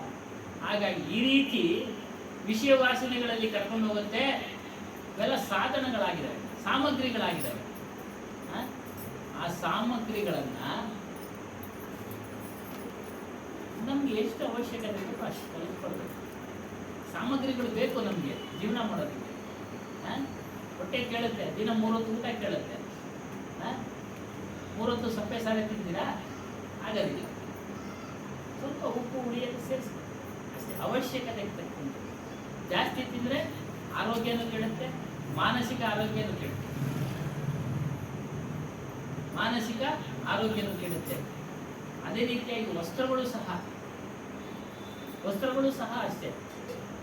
ಅತಿಯಾಗಿ ಅದನ್ನ ಪ್ರೇಮಿಸೋದ್ರಿಂದ ವಿಧ ವಿಧವಾದ ವಸ್ತುಗಳು ಹಾಕೋದ್ರಿಂದ ಅದ್ರ ಮೇಲೆ ಮೋಹ ಬಂದ್ಬಿಡುತ್ತೆ. ಅದಕ್ಕೂ ಕಡಿವಾಣ ಹಾಕಿ ದುಡ್ಡಿದ್ರೆ ತೆಗೆದುಕೊಳ್ಳಿ, ಆದರೆ ಅದ್ರ ಮೇಲೆ ಮೋಹ ಇಡೋದು ಬೇಡ. ಹಾಗಾಗಿ ನಾವು ಇಲ್ಲಿವರೆಗೂ ಇಲ್ಲಾಂದ್ರೆ ಬೀಳ್ತಾ ಇರ್ತೀರಾ, ಬಿದ್ದೋಗ್ತಾ ಇರ್ತೀರಾ ವಿಷಯ ವಾಸನೆಗಳಲ್ಲಿ. ಅದನ್ನ ಎಚ್ಚರಿಕೆ ತೆಗೆದುಕೊಳ್ಳಿ, ಎಚ್ಚರಿಕೆ ತೆಗೆದುಕೊಳ್ಳಿ, ಮರೆಯಬೇಡಿ. ಆಧ್ಯಾತ್ಮ ಜ್ಞಾನದಲ್ಲಿ ಬನ್ನಿ, ಆತ್ಮಜ್ಞಾನವನ್ನು ತಿಳಿದುಕೊಳ್ಳಿ. ಮತ್ತು ಅವಿದ್ಯಾ ವಿಚಾರವಾಗಿ ಹೇಳ್ತಾರೆ, ಯಾವುದು ದೊಡ್ಡದಾದ ಅವಿದ್ಯೆಗಳು ಯಾವುದು ಅಂದರೆ ಸ್ವಾರ್ಥ. ಮನುಷ್ಯನಿಗೆ ಸ್ವಾರ್ಥ ತುಂಬೋಗ್ಬಿಟ್ಟಿದೆ. ನಾನೇ ಉದ್ಧಾರ ಆಗಬೇಕು, ನಾನೇ ಚೆನ್ನಾಗಿರ್ಬೇಕು. ಕೊರೋನಾ ಕಾಲ ಎಲ್ಲರಿಗೂ ಗೊತ್ತಾಗುತ್ತೆ. ಸ್ವಾರ್ಥ ಏನು ಕೆಲಸ ಮಾಡಲ್ಲ. ಏನಮ್ಮ ಸ್ವಾರ್ಥ ಏನು ಕೆಲಸ ಮಾಡಲ್ಲ. ಅಹಂಕಾರದಲ್ಲಿ ವಿಷಯ ವಾಸನೆಗಳನ್ನು ನಿಯಂತ್ರಣದಲ್ಲಿ ಇಟ್ಕೊಳ್ಳಿ. ಇವೆಲ್ಲ ನಿಮ್ಮನ್ನ ನರಕಕ್ಕೆ ತೆಗೆದುಕೊಂಡು ಹೋಗುತ್ತೆ, ತಾಯಿ ಗರ್ಭಕ್ಕೆ ತೆಗೆದುಕೊಂಡು ಹೋಗುತ್ತೆ. ಇದನ್ನೆಲ್ಲ ಬಿಟ್ಟಂಥವರಾಗಿ ನೀವು ಅಧ್ಯಾತ್ಮ ಮಾರ್ಗದಲ್ಲಿ ನಡೆಯಿರಿ. ಖಂಡಿತ ನೀವು ಏನು ಇಷ್ಟಪಡ್ತಾ ಇದೆಯೋ, ಯಾವಾಗ ಸುಖ ಆಗಿರ್ಬೇಕು ಅಂತ ಎಲ್ಲರೂ ಇಷ್ಟಪಡ್ತಾರೆ. ನಾನು ಯಾವಾಗಲೂ ಸುಖವಾಗಿರ್ಬೇಕಪ್ಪ, ಯಾವಾಗಲೂ ಅಂದರೆ ಸದಾ ಸದವಾ ಜೀವ ಇರುವಾಗಲೇ ಜೀವನ ಮುಕ್ತಿ ಸ್ಥಿತಿ ಇದೆ. ಈ ಜೀವಂತವಾಗಿರುವಾಗಲೇ ನೀವು ಆನಂದವನ್ನು ಪಡೆಯಬಹುದು. ಜೀವನ ಮುಕ್ತಿ ಸ್ಥಿತಿ ಅಂತ ಅದನ್ನು ಹೇಳೋದು, ಪಡೆಯಬಹುದು. ಆ ಒಂದು ಮಾರ್ಗದಲ್ಲಿ ನಡೆಯಿರಿ ಅಂತ ಇಲ್ಲಿ ಹೇಳ್ತಾ ಇದ್ದಾರೆ.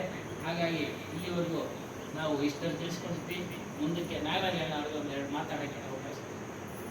बोलो सद्गुरु देव को जय, सद्गुरु श्री कबीर साहेब को जय, सद्गुरु श्री हनुमान दास साहेब को जय, गुरु माता जी को जय, सर्व संत महंत को जय. ಇಷ್ಟೊತ್ತಿಗೆಲ್ಲ ಸತ್ಸಂಗ ವಿಚಾರ ಕೇಳಿಲ್ಲ. ಅದರಲ್ಲಿ ಏನಾದ್ರು ಅನಿಸಿಕೆ ಇದ್ದರೆ ಹೇಳ್ಬೋದು. ನಿಮಗೆ ಅನುಮಾನ ಇದ್ದರೆ, ಪ್ರಶ್ನೆಗಳಿದ್ರೆ ಎಲ್ಲ ಹೇಳಿದ್ರೆ ಅದು ಹೇಳ್ತಾರಲ್ಲ ಅವರು. ಯಾಕೆಂತಂದರೆ ಕೆಲವರು ಅರ್ಥ ಆದರೆ ಅನರ್ಥ ಆಗೋದು ಹೇಳಿ ಸರಿಯಾಗಿ ಅದಕ್ಕೋಸ್ಕರ ಏನಾದ್ರು ಅಸಮಾಧಾನ ಅಂತ ಕೇಳಿ ಹೇಳಿ ಅವರೇ ಅನಾವರಣಗಳು. ಮನುಷ್ಯ ಜನ್ಮ ದುರ್ಲಭ, ಯಾವುದು ಬರಲ್ಲ. ಅಕಸ್ಮಾತ್ ಬಂದಿದ್ದು ಕೂಡ ನಾವು ಸದ್ವಿನಿಯೋಗ ಮಾಡ್ಕೊತಾ ಇದ್ವಿ, ಎಲ್ಲ ದುರ್ಲಾಭಕ್ಕೆ ಬೆಳೆಸ್ಕೊತಾ ಇದ್ವಿ. ನಾವು ಬಂದಿರೋದೇನಕ್ಕೆ, ನಾವೇನು ಮಾಡಬೇಕು, ನಾವೆಲ್ಲೋ ತಲುಪಬೇಕು, ಆ ಗೊತ್ತುಗಳು ಯಾರಿಗೂ ಗೊತ್ತಿಲ್ಲ. ಏನೋ ಬಂದಿದ್ದೀವಿ, ಮದುವೆ ಆಗಿ ಮಕ್ಕಳಾಯಿತು, ಮನೆ ಕಟ್ಟಿದ್ವಿ, ಅಷ್ಟೋ ಎಷ್ಟೋ ಜೀವನ ಮಾಡಿದ್ವಿ, ಹೆಂಗೋ ದೇವರಲ್ಲಿ ಚೆನ್ನಾಗಿದೆಯಪ್ಪ ಅಂತ ಅಂತಾರೆ. ಅದು ಚೆಂದ ಅಲ್ಲ, ಸಾಮಾನ್ಯವಾಗಿ ಚೆಂದ ಅಲ್ಲ. ನಾವು ಅಂದ್ಕೊಂಡಿದ್ವಿ ಚೆನ್ನಾಗಿದ್ದೀವಿ, ಬಾಗಿಲ್ಲ ಮನುಷ್ಯರಲ್ಲಿ ಮೊದಲ ಯಾವುದು ಅಂತಂದರೆ ಸತ್ಯ ವಿಚಾರ ತಿಳಿಬೇಕು. ನಾನು ಯಾರು, ಎಲ್ಲಿಂದ ಬಂದು ಎಲ್ಲಿಗೋದು ತಿಳ್ಕೊಂಡು ಗುರು ಹತ್ರ ಬಂದು ನಾವು ಸತ್ಸಂಗ ಕೇಳಬೇಕು.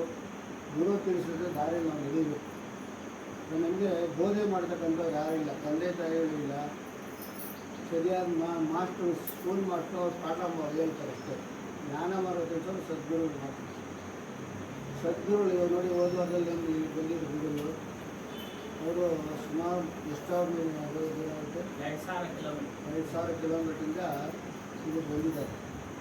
ಒಂದು ಸುಮಾರು 10 ಜಾಗದಲ್ಲಿ ಸತ್ಸಂಗ ಪ್ರವಚನಗಳು ಮಾಡೋದು ಎಲ್ಲ ಒಂದಕ್ಕಿಂತ ಒಂದು ಅದ್ಭುತವಾಗಿದೆ. ಯಾಕೆಂದರೆ ಅವರು ಭಾಳ ತಿಳುವಳಿಕೆ ತಿಳ್ಕೊಂಡಿದ್ದಾರೆ, ಒಳ್ಳೆ ಡಿಗ್ರಿ ಓದಿದ್ದಾರೆ, ಹಿಂದಿ ಸಂಸ್ಕೃತ ಪಾಠ ನವೀನ ಅದಕ್ಕೋಸ್ಕರವಾಗಿ ಅಂಥರ ದರ್ಶನ ಮಾಡಬೇಕಂತ ನಮ್ಮನ್ನು ಇಲ್ಲಿ ಕರ್ಕೊಂಡ್ಬಂದಿದ್ರೆ ನಾವು ಅದೇ ಉದ್ದೇಶಕ್ಕೋಸ್ಕರ. ಯಾಕೆಂದರೆ ನಾವು ಅಲ್ಲೆಲ್ಲ ಹೋಗಿ ನೋಡೋಕ್ಕಾಗಲ್ಲ, ಅಷ್ಟು ಚೆನ್ನಾಗಿ ಮಾಡಿದೆ. 5,000 ಜನಕ್ಕೆ ಹೇಳ್ಕೊಳಕ್ಕೆ ಒಂದು ಛತ್ರ ಥರ ಕಳಿಸ್ತಾರೆ, 6,000. ಅದಕ್ಕೋಸ್ಕರ ಭಾಳ ಖರ್ಚು ಮಾಡಿ ಅದಕ್ಕೆಲ್ಲ ಒಳ್ಳೊಳ್ಳೆ ಪ್ಲ್ಯಾನ್ಗಳಾಗಿ ಬರುತ್ತೆ. ಫೆಬ್ರವರಿಯಲ್ಲಿ 3 ಸಲ ಕಾರ್ಯಕ್ರಮ ಮಾಡಿದ್ದಾರೆ. ಅದಕ್ಕೆ ಎಷ್ಟು 2 ಕೋಟಿ ಖರ್ಚಾಗುತ್ತೆ ಅಂತ ಹೇಳಿ ಒಂದು 2-3 ವರ್ಷಗಳು ನಂಗೆ ಮಾಡೋಕ್ಕಾಗುತ್ತೆ. 2 ಕೋಟಿ ಖರ್ಚು ಮಾಡೋಕ್ಕಾಗುತ್ತಾ? ಅದಕ್ಕೆಲ್ಲ ಲೆಕ್ಕಾಚಾರಕ್ಕೆ ಪ್ಲ್ಯಾನ್ಗಳಾಗಿ ಎಲ್ಲ ಜನರಿಂದ ಸೇರಿಸಿ ಎಲ್ಲರೂ ಸೇರಿಸ್ಬೇಕು. ನಾವು ಒಬ್ಬರಾಗ್ಬಾರ್ದು, ಅಲ್ಲೊಬ್ಬರು ಕೊಡುವಂಥ ಹೋದ ಆ ಕಡೆ ಒಬ್ಬರು ಅವರು ಒಂದು ಐಟಮ್ ಕೊಟ್ಟು ನಾವೇ ಕೊಡ್ತೀವಿ ಅನ್ನೋದು, ಅದಕ್ಕೆ ಅವ್ರು ಹಂಗೆ ಮಾಡಿಲ್ಲ. 10,000 ಜನಕ್ಕೆ ದುಡ್ಡು ಸೇರಿ ಅಲ್ಲಿ ಪ್ರಸಾದ ವಿನಿಯೋಗ ಬರುತ್ತೆ ಅಂದ್ಬಿಟ್ಟು ಕಷ್ಟಪಟ್ಟು ಕಾರಲ್ಲಿ ಬಂದವರು ಅಲ್ಲಿಂದ. ಅದು ನಮ್ಮ ದುರದೃಷ್ಟ ಮಳೆ ಬಂತು, ಕರೆಂಟ್ ಆಗಬಾರ್ದೆಲ್ಲ ಹಂಗಾಗ್ತದೆ. ಆದರೆ ನಾವು ದರ್ಶನ ಅಂತ ಆಯ್ತು. ಅಲ್ಲ, ಆದರೂ ನಾವು ಜಗ್ಲಿಲ್ಲ ತಗೊಳ್ಳಿಲ್ಲ. ಅಂದರೆ ಇವಾಗ ಬಂದಿರಲ್ಲ 2 ಅವರ್ ಕೂತ್ಕೊಂಡಿದ್ದು ಪಾಪ ನೀವೆಲ್ಲ. ಒಬ್ಬೊಬ್ರು ಇದ್ದೋಗ್ಬೋದಾಯ್ತಲ್ಲ, ಅಯ್ಯೋ ಎಷ್ಟೊತ್ತು ಬೇಕಾದ್ರೆ ಬಂದಿದ್ದೀವಿ, ನಮ್ಗೆ ಬೇಜಾರಾಗುತ್ತೆ ಕೂತ್ಕೊಂಡು ಹೋಗ್ಬೋದಾಯ್ತಲ್ಲ. ಅದಕ್ಕೆ ಸ್ವಾಮೀಜಿ ಹೇಳಿದ್ರು ನಮಗೆ, ಭಾಳ ಚೆನ್ನಾಗಿ ಶ್ರದ್ಧೆಯಿಂದ ತಿಳಿತಾರೆ ಸತ್ಸಂಗ. 10 ವರ್ಷ ನಾವು ಇಲ್ಲಿ ಸತ್ಸಂಗ ನಡೆಸ್ತಾ ಇದ್ದೀವಿ, ಕೆಲಸವನ್ನು ತಿಳಿಸ್ತಾ ಇದ್ದಾರೆ. 7 ಜನ ಗುರುಗಳೆಲ್ಲ ಬಂದಿರ್ತಾರೆ. ಆವಾಗ ಅವ್ರಿಗೆ ಭಾಳ ಸಂತೋಷ ಆಯಿತು. ಒಬ್ಬ ಮನುಷ್ಯ ಪ್ರತಿಯೊಬ್ಬ ಮನುಷ್ಯರಿಗೂ ಇದನ್ನು ಮಾಡಬೇಕಂತ ಭಾವನೆ ಬರೋದು ಭಾಳ ಕಷ್ಟ. ನಾವು 7 ಜನ ಅಣ್ತಂದ್ರೆಲ್ಲ ಒಟ್ಟಾಗಿ ಇಲ್ಲಿ ಬಂದು ಸೇರ್ತೀವಿ ಯಾವಾಗ. ಇನ್ನು 10 ಮಂದಿ ಭಕ್ತರು ಬರ್ತಾರೆ. ಇದಕ್ಕೆ ಅವ್ರು ಭಾಳ ಸಂತೋಷ ಪಟ್ಟರು. ಅದು ಒಳ್ಳೆಯ ಕೆಲಸ ಮಾಡ್ತಾಯಿದ್ದಾರೆ ನೀವು. ಸಾಮಾನ್ಯ ಒಬ್ಬರಿಗೂ ಮಾಡೋಕ್ಕಾಗಲ್ಲ ಇವೆಲ್ಲ. ಆಮೇಲೆ ಇನ್ನೊಂದೇನಪ್ಪ ಅಂತಂದ್ರು, ಭಕ್ತರಲ್ಲಿ ಮನಸ್ಸು ಭಾಳ ಚೆನ್ನಾಗಿದೆ. ಎಲ್ಲರೂ ಬೇಜಾರಿಲ್ಲ, ಎಷ್ಟು ಖುಷಿಯಿಂದ ಸತ್ಸಂಗ ಕೇಳಿದ್ರು. ಕರೆಂಟ್ ಹೋದರೂ ಕೂಡ ಸ್ವಲ್ಪ ಬೇಸತ್ತಿಲ್ಲ ಕೇಳ್ತಿಲ್ಲ. ಮಳೆ ಗಾಳಿ ಅಂದರೆ ಅದು ನಿಜವಾದ ಗುರುಭಕ್ತಿ ಅಂತ ಹೇಳ್ಬಿಟ್ಟು ನಮಗೆಲ್ಲ ಹೇಳಿದ್ರು. ಅದಕ್ಕೆ ನಾವು ಕರ್ಕೊಂಬರ್ಬೇಕಾದ್ರೆ ಕಷ್ಟನೇ ಆಯಿತು, ಟೈಮ್ ಇಲ್ಲ. ಅವರು ದಿವಸ ಪ್ರೋಗ್ರಾಮ್ ಬೆಳಗ್ಗೆ 10 ಗಂಟೆಯಿಂದ ಸಾಯಂಕಾಲ 6 ಗಂಟೆಗೆ ಒಬ್ಬರು ಮನೆಗೆ ಆಗೋದು, 2 ಗಂಟೆ ಕಳಿಸ್ತೀವಿ ಅಂದಿಲ್ಲ, ಆಗಲಿಲ್ಲ. ಅದಕ್ಕೆ ನಮಗೆ ಬೇಸರ ಆಯಿತು. ಏನಿಂದ ಬೆಳಗ್ಗೆ ಜನ ಸಿಗ್ತಾರೆ, ಯಾರು ಓದಿ ನಾವೇನು ಹೇಳಬೇಕು, ಎಷ್ಟೊತ್ತು ಕೂತ್ಕೊಳ್ಳೋ ಅಂದರೆ. ಅದಕ್ಕೆಲ್ಲ ದಯವಿಟ್ಟು ಕೂತ್ಕೊಂಡು ಕೇಳಿದ್ರೆ ಅವರು ನಮಗೆ ಸಂತೋಷ ವ್ಯಕ್ತಪಡಿಸಿದ್ರು. ಬರೋದನ್ನು ಬರೋಂಗಿದ್ರೆ ಕರ್ಕೊಂಡೋಗಿ ತಯಾರಾದರೆ ರೈಲ್ವೆ ಟಿಕೆಟ್ ಬುಕ್ ಮಾಡಿಸಿ ಕರ್ಕೊಂಡ್ಬಿಡ್ತಾರೆ. ಸಾಕಿ ಅಂತ ಯಾರನ್ನ ಬರೋ ಅಪೇಕ್ಷೆ ಉಳ್ಳವರು ಮೊದಲೇ ತಿಳಿಸ್ಬೇಕು. ದುಡ್ಡಿನ ಒಂದು ನಯ ಪೈಸೆ ಬೇಕು ಕೊಡ್ತಾರೆ. ರೈಲ್ವೆ ಡಿಪಾರ್ಟ್ಮೆಂಟ್ ಅಂತ ಹೋಗೋಣ ತಗೊಂಡಿದ್ದಾರೆ, ಅವೆಲ್ಲ ಗೊತ್ತು. ತಿಳಿದು 3 ಸಾಲ ಕಾರ್ಯಕ್ರಮ ಆಗಿದೆ. ಇನ್ನು ಮುಖ್ಯ ದಿವಸ ಸಿಕ್ಕಾಗುತ್ತೆ ಎಲ್ಲ ಮಾಡಿಸೋದಕ್ಕೆ ವ್ಯವಸ್ಥೆ ಮಾಡ್ತಾ ಇದ್ದಾರೆ. ಆಮೇಲೆ ಇವಾಗ ಅಲ್ಲಿ ಅನುದಾನ ಮಾಡೋದಕ್ಕೆ ದುಡ್ಡು ವಸೂಲು ಮಾಡ್ತಾರೆ. ಬೆಲೆ ಅಂತ ಯಾರನ್ನೂ ಕೇಳಿಲ್ಲ ಅವರು. ಶಕ್ತಿ ಇದ್ದರೆ ಬರ್ಬೋದು, ಇಲ್ಲದಿಲ್ಲ ಅಂತ ಹೇಳ್ಬೋದು. ಅದಕ್ಕೆ ಅವರು ನಮ್ಮ ಆಶ್ರಮದಿಂದ ಇಷ್ಟು ದುಡ್ಡು ಡೊನೇಷನ್ ಕಲೆಕ್ಷನ್ ಮಾಡಿ ಆಶ್ರಮದ ಒಂದು ಸೇರಿಸಿ ನಮ್ಮ ದೊಡ್ಡಬಳ್ಳಾಪುರದ ಆಶ್ರಮದಿಂದ 5,000 ರೂಪಾಯಿ ನಾವು ಕೊಟ್ಟಿದ್ವಿ. ಅದು ಅವರಿಗೆ ಭಾಳ ಸಂತೋಷ ಆಯಿತು. ರೂಪಾಯಿ ಕೊಟ್ಟು ಸಂತೋಷನೇ, 10 ರೂಪಾಯಿ ಕೊಟ್ಟು ಸಂತೋಷನೇ ಅಂತ ಹೇಳಿದ್ರು. ಅದಕ್ಕೆ ನಾವು ಸತ್ಸಂಗ ಕೇಳಿದ್ರೆ ನಾವು ಒಂದು ಸ್ವಲ್ಪ ಸತ್ಯ ದಾರಿಯಲ್ಲಿ ಹೋಗ್ಬೇಕು. ಯಾಕಂದರೆ ನಮ್ಮ ಸಾವಿರಾರು ಕಷ್ಟ ಇರ್ತಿದೆ, ದಿನ ಬೆಳಿಗ್ಗೆ ನಮ್ಗೆ ಕಷ್ಟ ಇದೆ, ಅದು ಯಾವ ಕಷ್ಟ ಇದೆ. ಅದಕ್ಕೋಸ್ಕರ ಇಂಥ ಮಹಾತ್ಮರು ಹೋದಾಗ ಅವರು ಗೌರವ ಕೊಟ್ಟು ಪೂಜೆ ಮಾಡಿ ಸಂತೋಷ ಪಡ್ತಾರೆ. ಅವ್ರ ಮನಸ್ಸಿಂದ ಆಶೀರ್ವಾದ ಬರುತ್ತೆ. ಸದ್ಗುರುಗಳಂತ ಅಂದಮೇಲೆ ಅವರು ಒಂದು ಕಾರ್ಯ ಅನ್ಬಿಟ್ಟು ಸಿದ್ಧಿಯಾಗುತ್ತೆ. ಅದು ನಮ್ಮ ವಿಶ್ವಾಸ. ನೀವು ಅದೇ ವಿಶ್ವಾಸ ಇಟ್ಕೊಂಡ್ರಿಗೆ ನಾವೆಲ್ಲ ಧನ್ಯರಾಗಿದ್ದೀವಿ. ಆಮೇಲೆ ಅಲ್ಲಿ ಏನಾರು ಅಷ್ಟು ದುಡ್ಡು ಕೊಡಬೇಕು ಅಂತ ಮನಸ್ಸಿದ್ದಂಥವ್ರು ರಸೀದಿ ಬಂದಿದ್ದಾರೆ. ಎಷ್ಟು ಬೇಕಾದ್ರೂ ಕೊಡ್ಬೋದು. ಅಲ್ಲಿ ಆಶ್ರಮಕ್ಕೆ ನಾವು ಊಟ ಕಳಿಸ್ತೀವಿ. ಅದಕ್ಕೆ ಅವರು ಊರಿಗೆ ಹೋಗ್ಬೇಕು.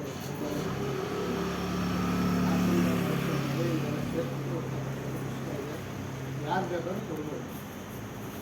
ಮತ್ತು ಪ್ರತಿ ವಾರ ಸತ್ಸಂಗ ಯಾರು ಮಿಸ್ ಮಾಡದೆ ಬರಬೇಕಂತ ನಮ್ಮ ಪ್ರಾರ್ಥನೆ. ಯಾಕೆಂದರೆ ಗೌರಿ ಹಬ್ಬ ಎಲ್ಲ 5-6 ಜನ ರಜೆ ಹಾಕಿದ್ದಾರೆ. ನಾವೆಲ್ಲ ಟೂರಿಗೆ ಹೋಗ್ಬಿಡ್ತಾರೆ, 5-6 ಜನ ಬರಬೇಕು ಅಂತ ಯಾರೂ ಹೋಗಿಲ್ಲ. ಸತ್ಸಂಗ ಕೇಳಿ ತಿಳ್ಕೊಂಡ್ರೆ ಎಲ್ಲಿ ಯಾತ್ರೆ ಹೋಗಿ ಏನು ಪ್ರಯೋಜನ ಅಂತ ಗೊತ್ತಾಗಲಿಲ್ಲ. ಅದಕ್ಕೆ ಹೋಗಿ ಯಾರೂ ಅಷ್ಟೊಂದು ಆಸಕ್ತಿ ಇಲ್ಲ, ಹೋಗ್ಬೇಕು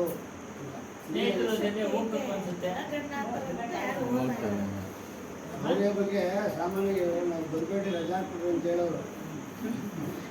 ಇನ್ನೇನು ಬರಬೇಡಿ, ನಾವು ಯಾರು ಇರಲ್ಲ ಅಂದ್ಬಿಟ್ಟು ನಾವು ಒಂದೇನು ಮಾಡೋಣ, ಊಟ ಮಾಡ್ಕೊಳ್ಬೇಕು. ಅದಕ್ಕೆ ಈ ಸರಿ ಎಲ್ಲ ಗೌರಿಯ ಬಗ್ಗೆ ಯಾರೂ ರಜೆ ಹಾಕಿಲ್ಲ. ತುಂಬ ಸಂತೋಷ ಆಯಿತು. ಸತ್ಯನ ಕೇಳಿ ಸನ್ಮಾನ ಹೋದಾಗ ನಮಗೆ ಮೋಕ್ಷ ಮುಕ್ತಿ ಎಲ್ಲ ಪ್ರಾಪ್ತಿ ಆಗುತ್ತೆ. ನಮೋ ಸದ್ಗುರು ಶ್ರೀ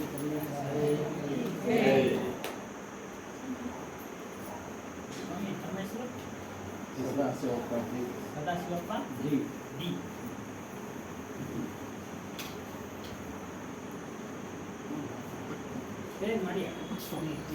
ಆಯ್ತು.